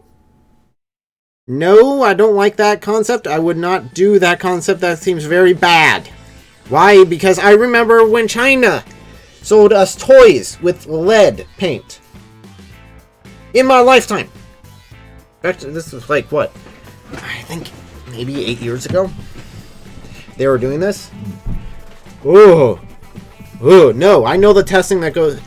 In the United States, we can control the testing that happens to our drugs in order for them to pass. In other nations, we would not have that control. And it seems like a very stupid thing when we're starting to mess with the chemicals of the human body. Do you support giving the federal government the ability to negotiate drug prices for Medicare? Again, we're giving an ability. I would say no. Because when you go and you buy a drug, definitely if it's some sort of specialized drug, the prices are tremendously huge. I'm not kidding. I have an eye drop that I have to take, and it's $100+ per bottle of this eye drop for 25 days. For 25 days. So $100 plus per every 25 days I gotta pay. That is a lot of money. But what I'm doing is I'm paying for the research that goes into it, the testing, the trial and error, even before the testing, the trial and error that goes along with that, the failed experiments with it. I'm paying for basically someone to find a way to produce this drug that would then help me in whatever way I need. And this works very well for generic drugs because you mass produce generic drugs, but whenever you go to something that's specialized, then the prices go up because not so many people need them. Therefore, the individual price is much higher. No, because that would then drive down innovation and we will not get as many good drugs as we have in order to cure or treat whatever ailments we have. This would be we'd be cutting off our own legs in this case. Okay. We just have one subject after this. Thank goodness. Okay. Do you support... Do you support partially expanding Medicare by allowing people ages 50 to 64 to buy into Medicare?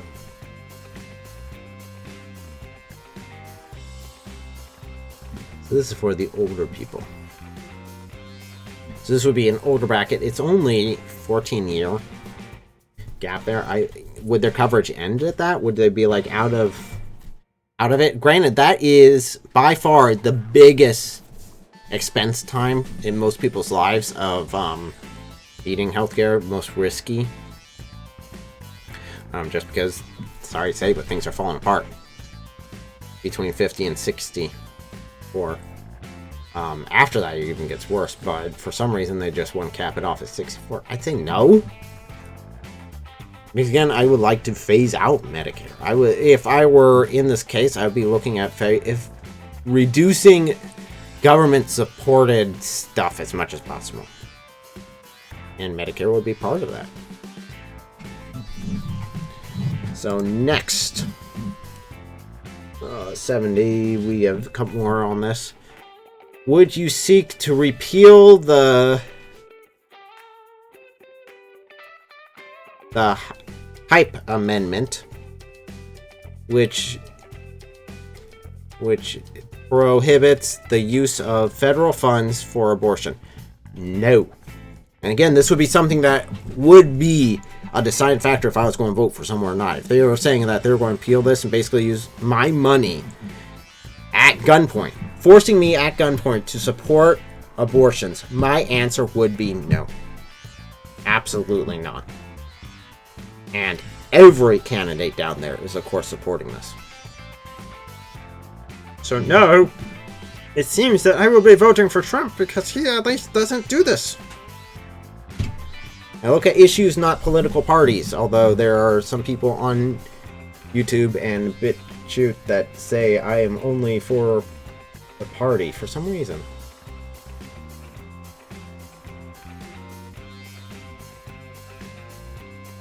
Should the federal law require all private insurance plans, ensure all private insurance plans cover abortion? No! Absolutely not. That's wrong. Now you're telling basically private insurance that you have to do this. So any sort of Christian organization who is an insurance group would have to provide for abortion, and they don't want to do that. It's an appalling thing. It is abortion is by far one of the worst sins that we have legalized. Undoubtedly. Horrendous.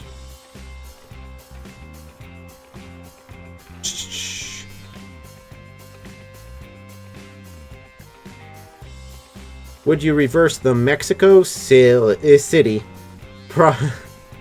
policy, which prohibits U.S. funding for foundations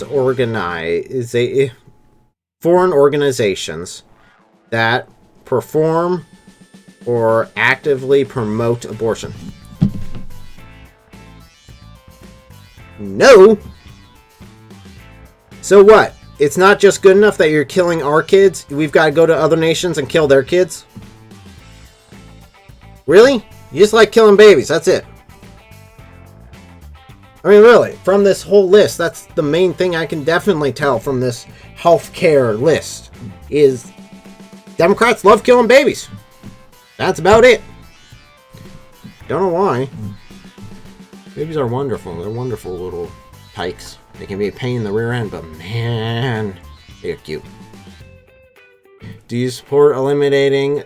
okay. This is a change again. We're now in Democratic changes. And my answer would be no. Just putting out there. In general. Don't think we should just change our government as soon as some party decides to jump into it. I don't even like the 4-year term as far as president goes, just because it seems to flip-flop so much. Seems that we can't get any sort of stable course going. It's good and bad. That means the people that get in that I disagree with aren't in there very long, but the problem is the people that I agree with get in there, they're not in there very long, and it just flips-flops back and forth. It just seems like every so often we just flip-flop. Do you support eliminating the Electoral College in favor of a popular vote? No! This is such a bad idea. Such an incredibly bad idea. Why? Right now, every state has their own value and has their own amount that they can put forth. Each state is limited in that regard. But if we do this popular vote thing, then there's only 2 states that will matter in an election. You will have New York and California. And answer me this. Do you really want New York and California running the rest of the nation? Think about it a little bit. Do you want your vote? Because if you're in the Midwest, your vote would mean Zippo with this. Right now, it's balanced out between all of us. Yeah, it's balanced out. But if not, then it's going to... all the delegates have to do is run to basically two cities, and they've got 99% of the vote right there. They're good. If they campaign in 2 states, they're good for all the other states. It would be incredibly stupid. The Electoral College was put in place in order to make sure that 2 states did not rule over all the other states. And if we do end up having it, we run into, actually, out of all situations, I look at the Hunger Games as an example of that, where you had one, you had basically District 1 and 2 running the show for all the other districts. And District 2 was only jumping in with District 1 because it was in bed, so that they could rule over. And District 2 got a lot of kickbacks from District 1 in that case. And basically that's what we would see with California and New York, is they would rule over everything else. So No, that would be stupid.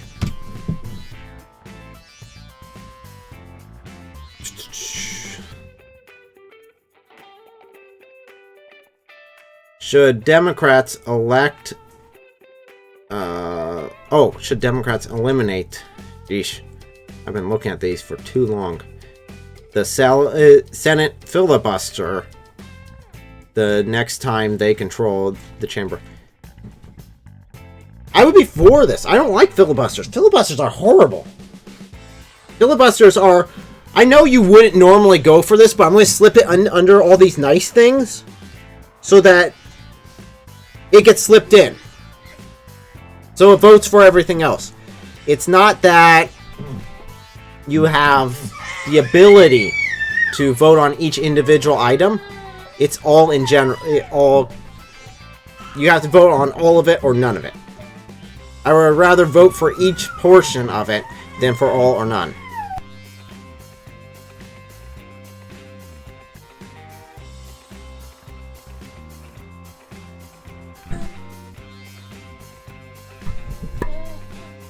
Do you support adding justices to pack the Supreme Court?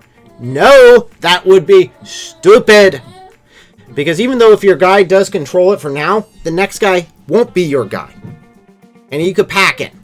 So what we'd end up doing is we'd end up having unlimited Supreme Court justices, however many that the sitting president wants to pack in there. Before long, we just have this mob of Supreme Court justices. That's all we'd be left with. It would be stupid.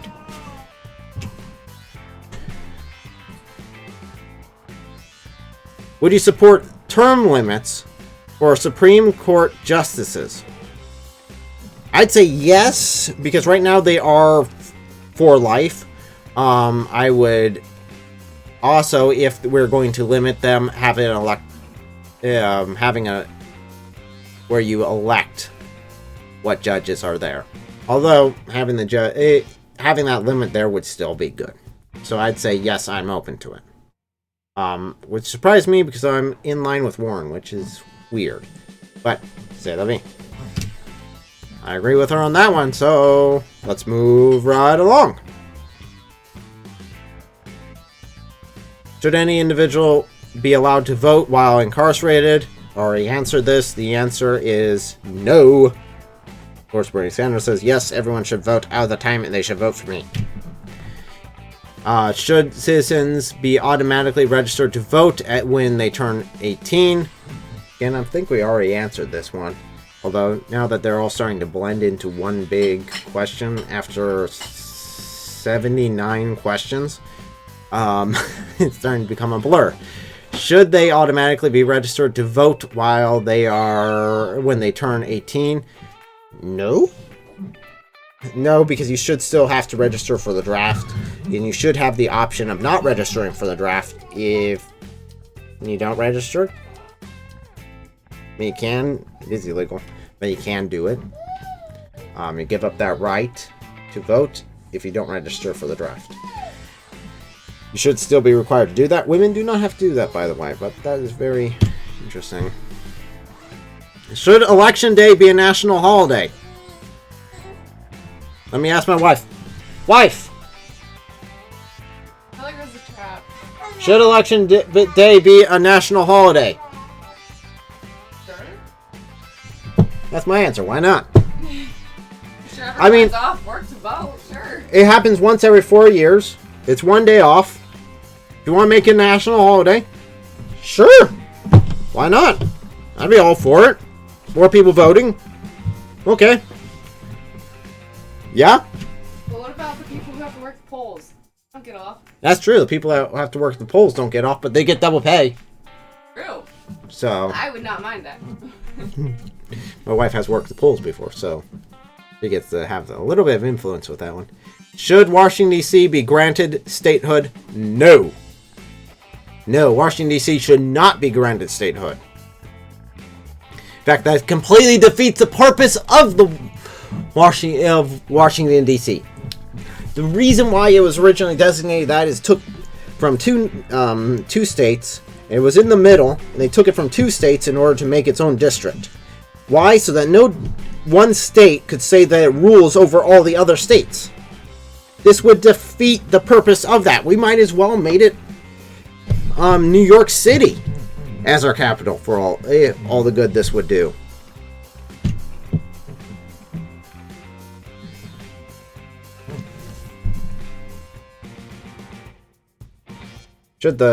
I'm probably going to butcher this.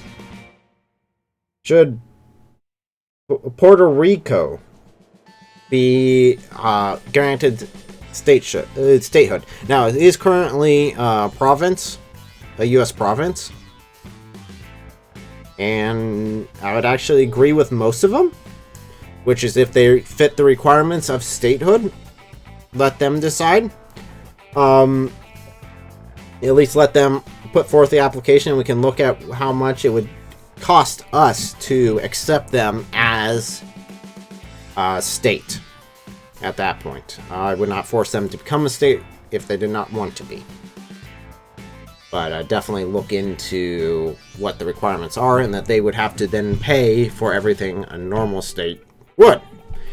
So that would be a massive change for them, and it could be kind of cool to add another star onto the American flag. It's a little thing for me. So, should the voting age be lowered from 18 to 16? No! This would be bad! This would be so bad. How let me ask you, anyone who is watching this,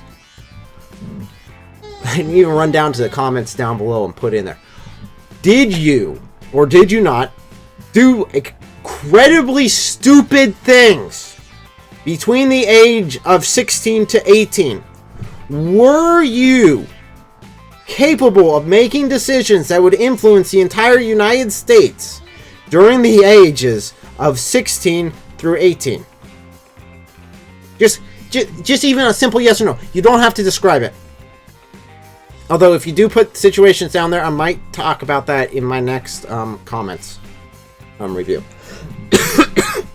Sorry. Okay. So, no, that would be stupid. In fact, originally it was requirement that I think it was over 30, and you had to own land in order to vote. I would be very much for owning land as being a requirement, because then you have some serious skin in the game. That was the concept. You had to have real skin in the game in order to make decisions that would affect other owners. And that was it! Thank goodness! We are now done with that. Okay. Thank you guys for joining. I am going to roll right along to our next section. If you're watching the clip, hit the like button. Leave your comment down below about that last question. And I will see you guys next week. Or in the next clip.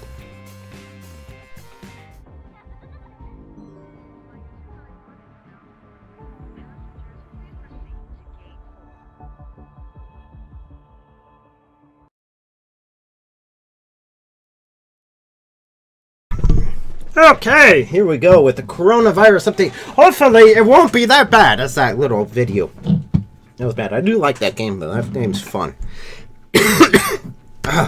Sorry. Just finished that long one over there. Oh, with going through all the political standing of all our nominees. Democratic nominees. Whew! That was a marathon! But let's go ahead and take a look at this. Let's roll on over. I'm going to shrink myself down. Look at this. I love this website. This is a fantastic website. This gives real good information. This is as of Sunday. So I'm hoping to release this Tuesday as still an individual clip. So let's take a look at where it is. I plan on doing weekly updates on this going forward. And using this map as it. My wife's so nice, she brings me a drink so I don't cough on you. I'm not dying yet. Okay, let's see, where are we at? Mainland China's numbers are screwed up. We don't care about mainland China. Not because we don't care about the people, but because their government can't report worth crap. If we look down at the corner, let me expand this. This is a logarithmic scale of the current infection. So let's get rid of mainland China. Let's get rid of recovered. Both of those numbers are skewed because of China's lovely reporting nature, or lack thereof.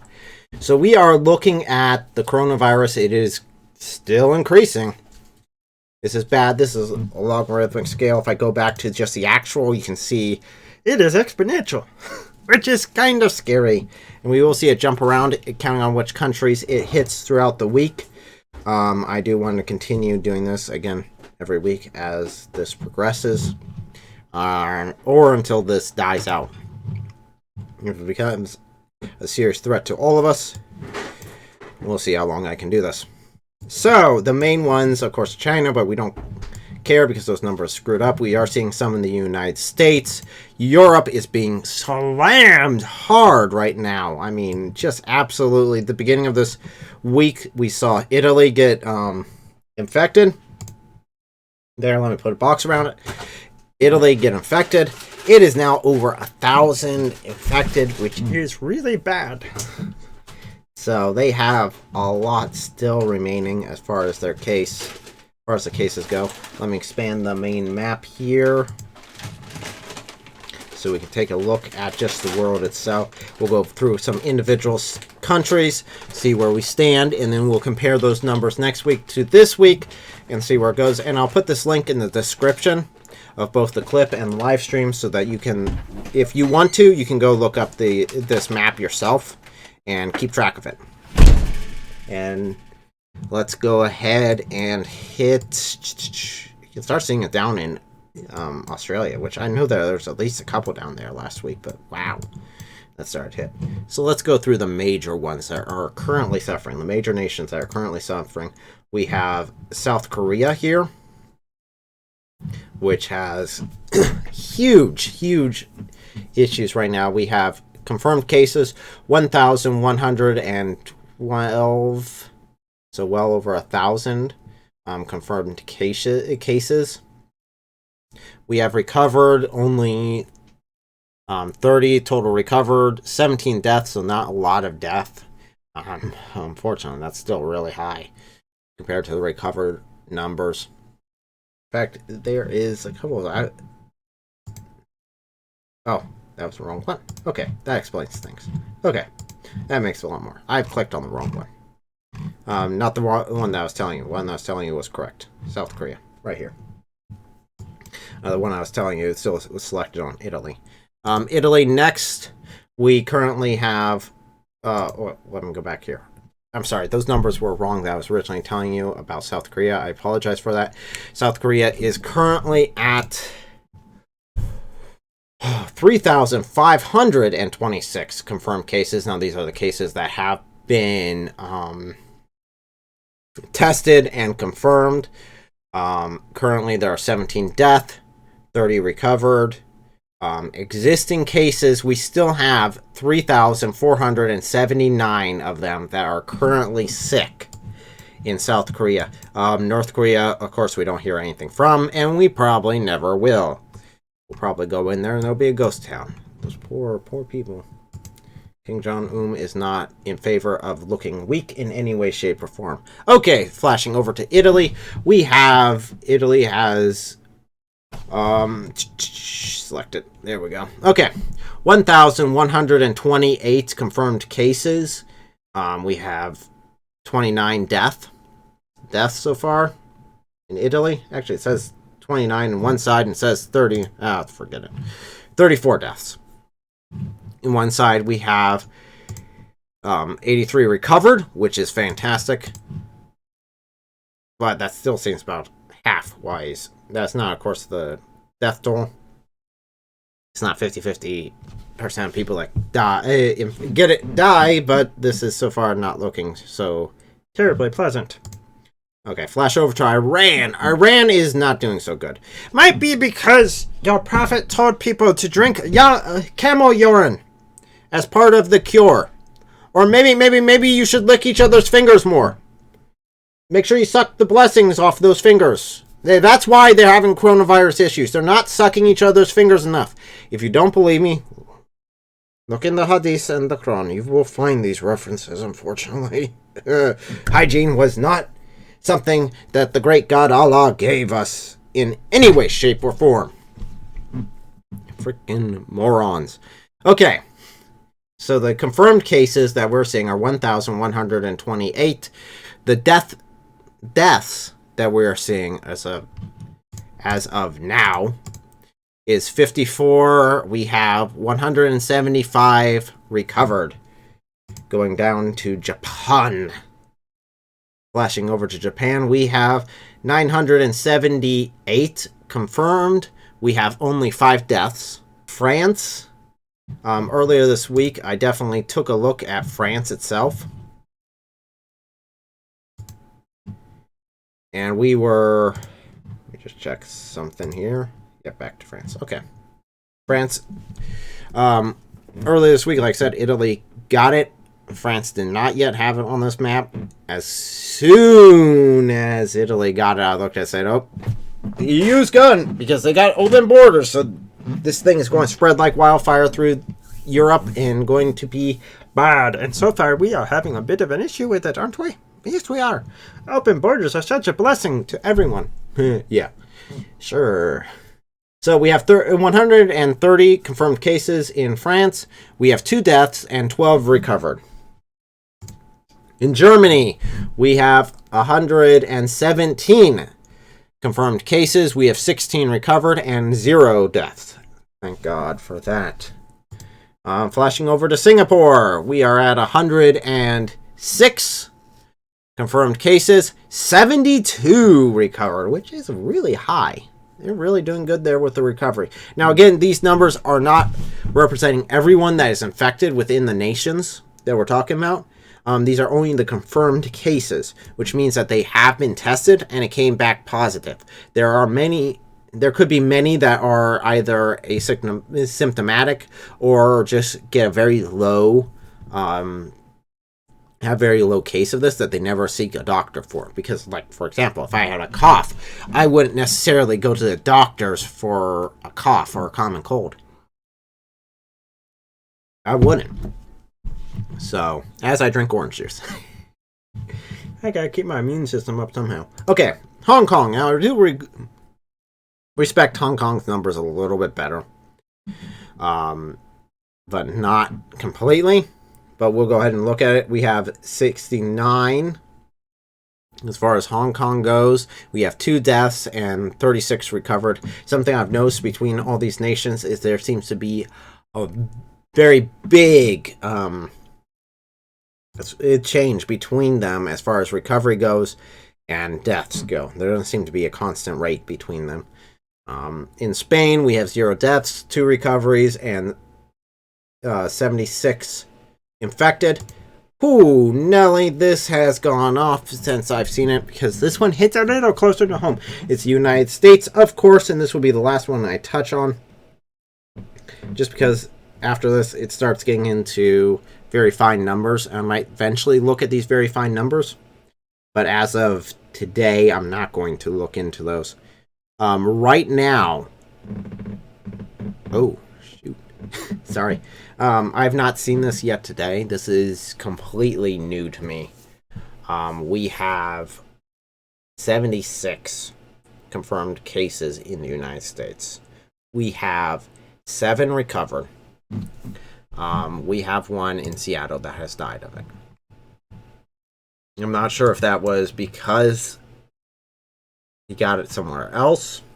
So far, a lot of these cases have been imported. People were outside the United States, came back sick, but we do actually have our first death in the United States. That's kind of scary. That's a wake-up call there. We see it in California, which is one of my biggest worries. I'd say California, definitely. We see a bunch of infection there. We see a few cases there throughout California. That one's still existing. There's one in here. He's still... If I zoom up. Oh, okay. Well, that gives me no information when he's on. Don't zoom up too close. Okay. In California, there are still some existing. Again, these are just our confirmed ones that they are still dealing with.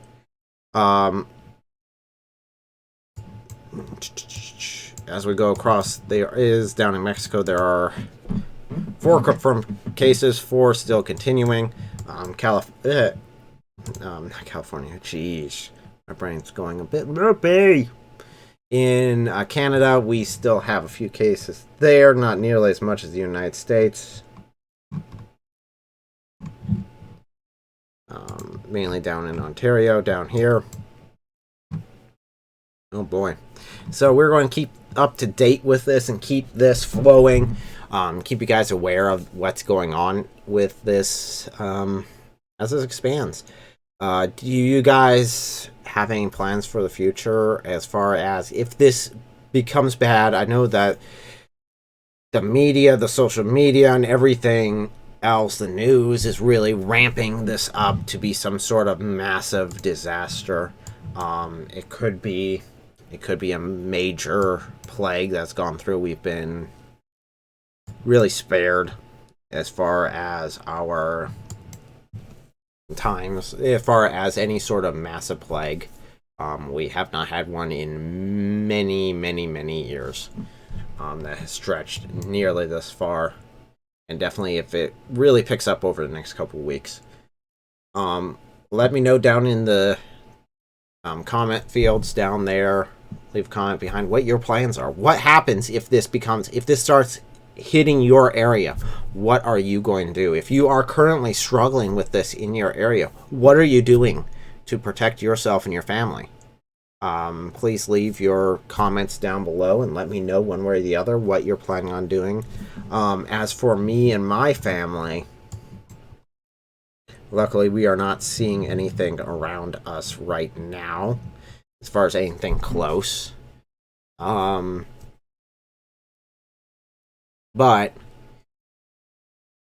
I mean, this could change. I mean, Europe, last week it was just in Italy. Now it's across all of Europe. So this could very easily change very quickly. Trump has done some great things as far as being able to prevent it. He got a lot of backlash about being racist at the beginning when he's like, we're not going to be accepting, people from China because this thing is being bad. And I still do believe that I think there's more and more evidence that this is something that is genetically modified, that this is something that was weaponized virus that was accidentally released in China. I know I've heard some conspiracies that also say that this might have been someone who was basically selling the weaponized virus or animals that were treated or were used for experiments at that market, at the exotic animals market. I don't know. I don't put much stock in it. I do put a lot of stock in this being a weaponized virus now, just because of how fast it spreads. And if I were to create a virus myself, that's what I would do, is basically build what this has become. So as far as my family goes, we will do our best to first isolate and then treat. We are preparing as much as possible for that. I would recommend anyone else, make sure you have food, make sure you have water, make sure you have an ability to sustain yourself for an extended period of time in case need be, up to and even including 6 months. Being able to isolate yourself, I don't think it will be nearly that bad. As far as tearing everything down, as far as zombie apocalypse or anything, so it's apocalyptic scale. No, I don't think we're going to be facing government collapse here. I think we'll face, possibly if it gets as bad as in China, we might face some closures, we might face some isolation, some quarantines.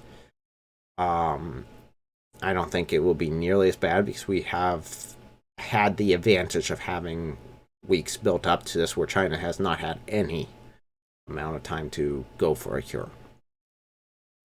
We've seen this coming and have had at least some time to prepare for it, but we'll see how this hits. Good luck, prepare, make sure you have food, water, heat. Those are 3 critical parts. Definitely if you're in the northern United States where it's cold and icy, make sure you have access to heat. Make sure you have access to water. Water purification, the easiest way of doing that is being able to start a fire and boiling the water. Even if you bring the water only up to a boil, that's at least something. That kills 99% of microbes. If you can boil it for 15 minutes, that is even better because then that is completely sterilized and completely able for you just to drink it. Purification that way, there's a lot of, I'd recommend canned foods. If you have a freezer, be able to freeze stuff, keep frozen vegetables, frozen foods with you. If you have the ability to plant your own food, go ahead and do that. Counting on how far this goes. If this goes out to six months, I know my family and I will be fine. We have capabilities of being able to hunt and provide for ourselves if need be. We can also grow our own food. Those are some things that I really recommend you guys look into and start preparing for. I love you guys. I don't want to see... I love seeing you guys on here leaving comments below. I don't want to see you guys go through any hardships or lose any family members during this time. I'm really worried that it's hitting California because of how bad California has been with sanitation recently. There at New York. I'm worried about both of those. If both those get hit, we are in some serious trouble. So let's go ahead and end this for now. I will give you another update next week. And this was last updated the 1st of March 2020. So that was its last update. It was 4 p.m. when it was updated last. And that's where we stand. I'll see you guys next week for the next update with this.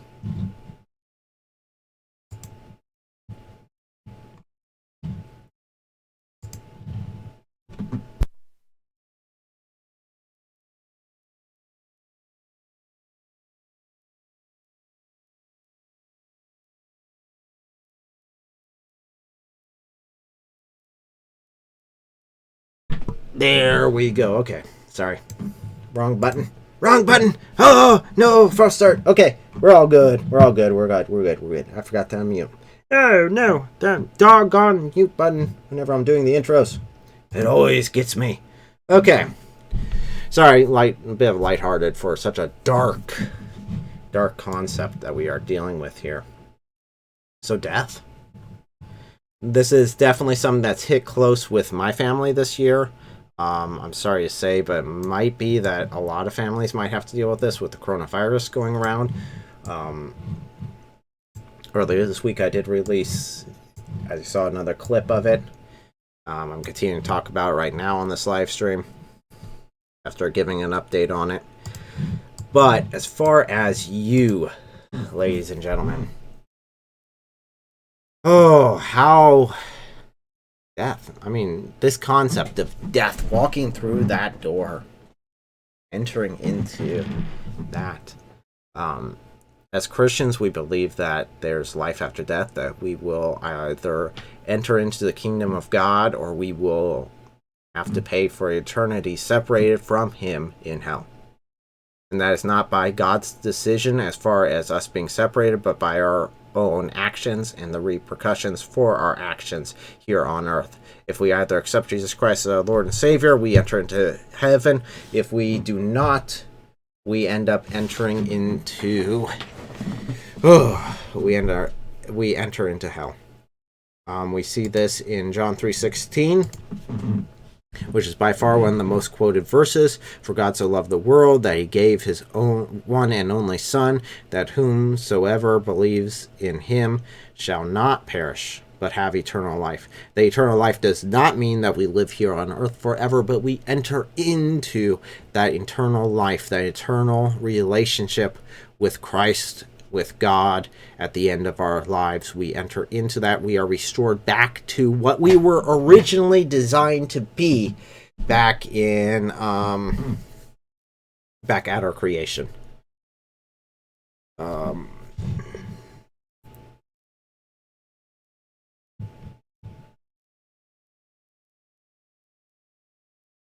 So we are back and restored to that position at our death. We come into our inheritance. There are many judgments that we will have to go through. The first being the most critical and most important, which is our salvation. By what are we saved? We are saved by the blood of Christ alone. There is no other way to the Father but through Christ and through that blood. And that relationship there is really where we are able to enter into the kingdom of heaven and enter through that first judgment. After that, there are multiple other judgments, which I will cover another time and show what we get and what are the repercussions for failing those judgments. We will still be saved, yes, but there will be repercussions for them. Verse number 2 that we see this is in John 4, verse 3. And if I go and prepare a place for you, I will come back and take you to be with me, that you also may be where I am. So yes, we then enter into God's kingdom, and Jesus has gone to prepare a place for us. This is another reference that we're seeing that, where He is lovingly preparing a place for us, and that, yes, at our death, we will enter into that kingdom of heaven, or at His future coming, when He returns for us. We'll also enter into that. So we see in Matthew 10, verse 39, whoever finds their lives will lose it, and whoever loses their lives for my sake will find it.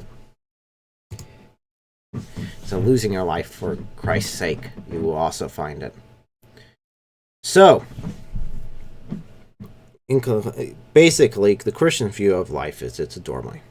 Once you enter through it, it really is, you will realize how meaningless the death actually was.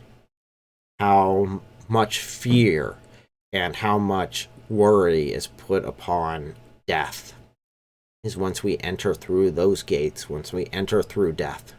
If we are saved, we will look back at it and realize how small it was. For in truth, if we are saved, then this is the only hell we will ever know. This is as worse as it gets for us, if we are saved. If we are not saved, then this is the only heaven we will ever know. This is the only peace, only comfort, only bit of God's prosperity that we will ever know. If we are not saved, then that's it, and everything after this point is nothing but pain and suffering.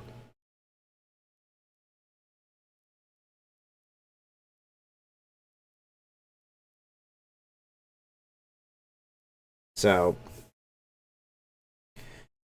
to know that death is not something that is to be feared, that is just a passing through into the next life. To know that if we are in relationship with Christ and we are in that, then we are fine. My wife says, I love that quote. So sad, but true. And it is absolutely true. That once we enter into that, to die, we enter into the kingdom of heaven. We get to be with Christ. We get to be in that eternal relationship with God and enter into his service. Or, if we're not, we enter a place that is completely absent of everything God is. And that is terrifying. For each attribute of God will be lacking in hell. Because that is without any part of the Creator. Without any shard of who he is or his presence. That is terrifying. To die without Christ would be truly terrifying. So the world looks at death as being the end.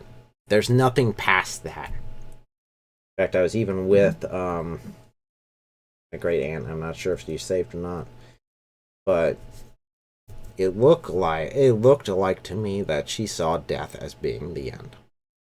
That you get as much pleasure from this life, and then you close the door and you're done. That's it. And in truth, that's how the world treats it. The world treats it as you've got to take as much as possible from this life. You got to take what pleasures you get from this life because that's it. That's it. We just take and we go and we're dead and it doesn't matter after we're gone. To the Christian mindset, that's completely contrary. The Christian mindset, we're just here temporary. We're passing through this life. This is a short stop for us. As we have made a mistake and got on the wrong bus and we arrived at a place that we did not intend, that was not intended for us to be at. This is just our small stop. After this, I continue on. I enter into the place that I intended to go, the place that God wanted me to be at, which is in relationship with him, to be with him. So as I look around and I've talked to others and I've seen the fear in people's eyes about death, I look at them and I wonder why. Most pain, most of the fear that's experienced with death is in those who are left behind. Once I leave, there is no fear of death once I cross that border. It is nothing more than a doorway to look back at and see. It is so insignificant in comparison to entering into the kingdom of God. It is just a doorway I get to enter into. But the question is, which doorway are you going to enter? Are you going to enter into the doorway that is given to you by Christ's blood, or are you going to enter into the doorway that's given to you only by your own actions, by your own pain and suffering? That's the question. Which do you want to enter? Where do you want to go? Who will pay that bill at the end? That is your decision. That is your choice.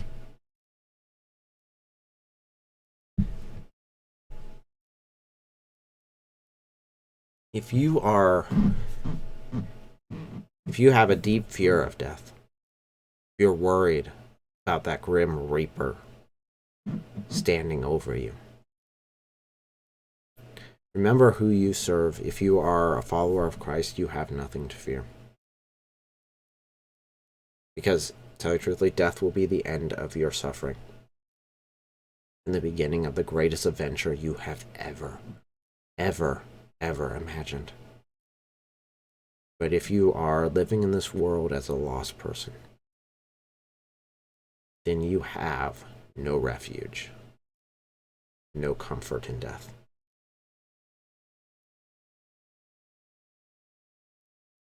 That is terrifying. But the relief to anyone who is in that fear, who is going about their life in this lost mentality, who knows that if they were to die today, that they would not enter into the kingdom of heaven. Salvation is there. Salvation is freely given to you. Accept Jesus Christ as your Lord and Savior. Ask Him for forgiveness, and there you go. You begin that relationship with Him. Open up your Bible and read it. See what He has written for you, because He has got a love letter that is right there in front of you. A letter for you personally. It highlights everything that He has done in order just to be with you again. So, there's no reason not to enter into that. There's no reason to turn away from the one who has given everything just to get to know you. He wants you. You go through so many dating apps and so many relationship things just to find someone who wants to be with you and enjoys being with you. Here you have someone who literally died for the opportunity to spend eternity with you. And it is right there in front of you. Just pick up the Bible and read the longest love letter you will ever see.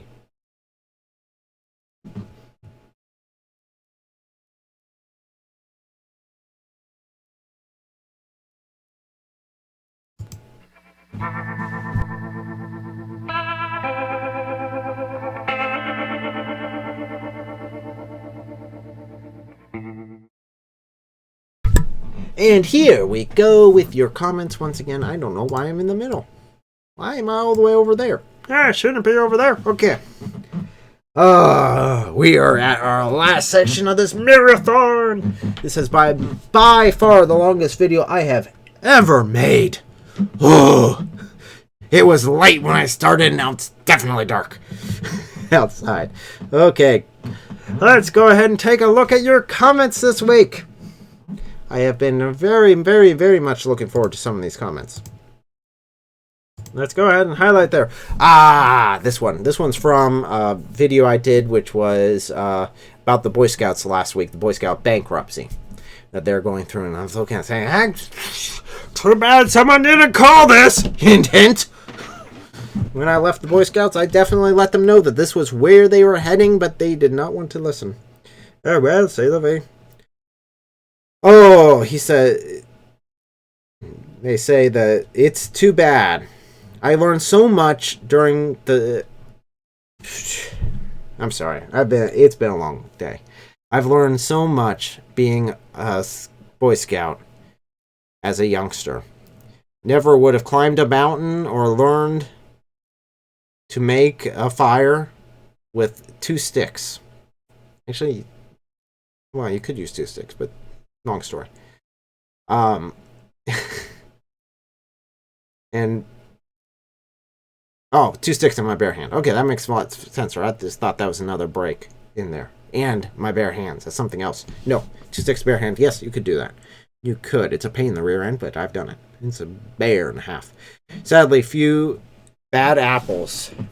I forgot to censor that. It up the bunch. Yes, you're right. What really happened with the Boy Scouts was the upper ups got scared that some of their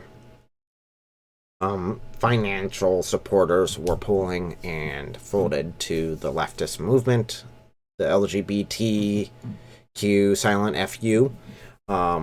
And once they smelled blood, they came back and back and back and back. And before long, the Boy Scouts no longer looked like the Boy Scouts. They were the Scouts, Boy Scouts of America, which was a really weird choice of renaming, but it was all going downhill after that point anyway. Sadly, I loved being a Boy Scout. I really loved when I was a Scout. It was even better when I was a Scoutmaster. It was great. We had a great crew of guys. As far as boys go, oh my gosh, some of the best boys I've ever met were there. They were, seriously, I put it in the description of the video, but some of those boys I would be very proud to follow. Some of those I would definitely. They turned into such leaders, such great leaders. And I've really been blessed just to be part of their lives. To really just be there and watch them grow. And yeah, I guess I had my small part I did in it. But in the end, they were amazing. Amazing. I remember one time in sharing one of the scout stories. There's so many great scout stories, but one of them that sticks out to me the most is we were camping at a college campus, and it was not a good camp out. Not because of any one of the boys, but because of the weather. It was horrible there. It was raining. It was hail was coming down. It was raining. The wind was whipping left and right. It was horrible. And here I am with these scouts. We're trying to cook lunch because we have to cook it out in the parking lot because they don't want to light any fires on the grounds. So I'm out there cooking with the scouts, and they're trying to cook on this propane stove while this wind is ripping around and rain coming down and starting to hail, and we're just holding down this tarp over our fire, over our stove, just to keep it from flinging away and the rain hitting the fire and putting everything out. And in the middle of this, while we're all holding on to this tarp and just pinning it down, the fire goes out. The fire goes out in the middle of this. I guess one gust got through and got to the fire, and it all went out. And the propane's there, it's going off, and they can't find the lighter. So one of our scouts looks at our SPL and says, "Where's the lighter?" He's like, left cheek, left cheek. That's right after the Transformers movie. I about lost it. And it's a quote from the Transformers movie, and I about lost it. It was hilarious. We're all there holding it down. He grabs it, lights up the fire. The fire goes. We all have lunch, and oh my gosh, we worked our butts off. It was a pain. It was miserable. It was cold. It was hailing. But by far, I will always remember and cherish doing that with those boys. Absolutely. Another time I just sat down one time and they were doing, this was summer camp, and throughout the summer camp you're supposed to have something pioneering about your campsite. So I decided, you know what, I'm going to build a wall. So we got big, huge logs. There are a bunch of old trees that have fallen down, so we started taking these big, huge logs. And I just started doing this myself. And then I got one of the older boys came back to camp. And I roped him into it. Into starting making this big, big wall. I mean, it's 8 feet high. Just a bunch of logs held together by rope. But it's about 8 feet high between these two trees. So I start doing that, start getting going, get him roped into it, then get a couple of other boys as they came back, and then I went and took a shower. Because the point is, at least the concept of the time, was that the Scoutmasters aren't supposed to do everything. It's actually boys that are supposed to do it. So I got it started, and then I left it to them. And they took it from that and made a huge wall that crossed the entire thing, and it was beautiful. I wish I knew where that picture was. I could show it to you guys, but I don't remember where I stored that. But yeah, there were some amazing times as scouts, and that was fun. That was amazingly fun. If you guys have ever been scouting or gone out camping or had amazing camp stories, put it in the description below. I might pull those up next week when I do my next comment spotlight. Number 2, awesome content. This was on one of the videos. I think it was last week. I forget. It was one of the videos last week. This really stuck out to me just because it's, I don't get that many really nice comments. I get a lot more, "You idiot," or "You don't have the right to talk about that because you're not an expert in the field. You have to have a certain degree in order for me to respect this." Oh, this was on hypocrisy in the church. That's where this comment came from. So, next one. Everything is on purpose, breaking down the American white Christians. Sick. I'm not sure what they were necessarily talking about in this. I'm not sure if they were referring to this. Not sure if this was, again, this is actually on the Boy Scout one. I'm not sure if they are doing this as far as being serious, that they believe that they should be white Christians who founded this nation, who put up the walls, who even the concept of inalienable human rights is something that's Christian based and does not work without Christianity at its foundation. Really doesn't. That whole thing, if they're saying that that thing needs to be torn down, I don't agree with you. Christianity gave us our current level of science. It gave us amazing architecture throughout Europe. It did do some bad. Definitely, during some sections, it did do some bad. It also defended Christendom against the invasion of the Muslim barbarians who were trying to take over, who even went as far as northern Spain. At one point, we were able to repel them, and if we didn't, then we would have definitely had a scientific and just a breakdown of the advances we had. We would not have come nearly as far if the Muslim hordes would have invaded all of Europe. Really would not have. And the Crusades were in direct, were because of the Muslim aggression that they saw, that we were seeing in that case. Next one.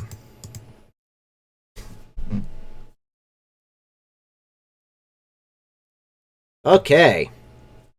This is Greed's Kills. I use a lot of Greed's Kills comments on this, just because he seems to comment the most. So if you comment the most, we'll see what happens. It is terrible to watch the good things. Oh, this was from, again, the Boy Scout one. That teach children to be decent men or women be destroyed. It is all being replaced with the likes of black. Oh, yeah. The drag queen hour of veiled filth. Oh, yes. Oh, that drag queen hour. Oh, my gosh. Concept still not right in any way, shape, or form. No one with a clear conscience can look at that saying, no, that's not good. That's creepy. Why are full-grown men sexually basically taking young children? Just don't. I would not recommend looking that stuff up. Okay. This was from one of the Islam videos I did about Sharia law and women. Women are slaves in Islam. Yes. Women are treated as nothing more than property. I know that there was definitely for a while, and I think there still is, a movement that says that Muhammad was the first feminist ever. No. No. He beat his wives. He had sex slaves that were women. He did a bunch of crap. He said women were half intelligent as men. Women were the main contributors in hell because of their insufficiencies, mental insufficiencies, that they were incapable. Ton of stuff. Yet, I don't understand why the left can say that they align with Islam. It makes no sense. It is by far the worst bedmates you can imagine. So number 6, Greed Kills again. Again, no. Yes. Why would anyone need to explain? Oh, be an expert to determine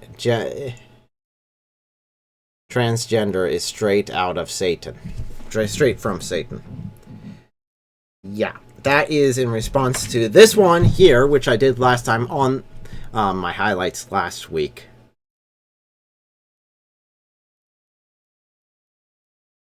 So, you have no right to talk about transgender. You're not a doctor nor an expert in this topic!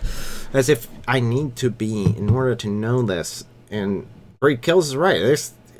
I don't have to have a degree to know when something is bullcrap. I don't have to have a degree to know when something is nothing but garbage. I don't need it. I have common sense. I have intelligence. Something many people seem to be lacking nowadays. I think I had one more. Oh, this one is just for funny. This one, I like ending these comments on something funny. And I just got this, actually, right before I streamed. I just got this comment. Just finished reading this excellent book. Now, I have not read this. I've just read a little bit. At least heard the audible clip of it. I don't have enough faith to be an atheist. And I thought that was such a good title. I'm like, yes! You get it! You get the concept that it takes more faith to say that there is no creator than it takes to believe that there is a creator. Because it's just such a small, minute possibility. In fact, I'll leave this in the description below. About this video I did on how I just annihilated everything else and just went through and logically thought it, and it thought of every possible concept of how the world could come into being, and how this made no sense if it was such a small chance that this could have happened without a creator. And it just made it so much easier. So much easier. So much more sense. Once you add in a creator. And then I go from there and I extrapolate how I found Christ as being through this creation.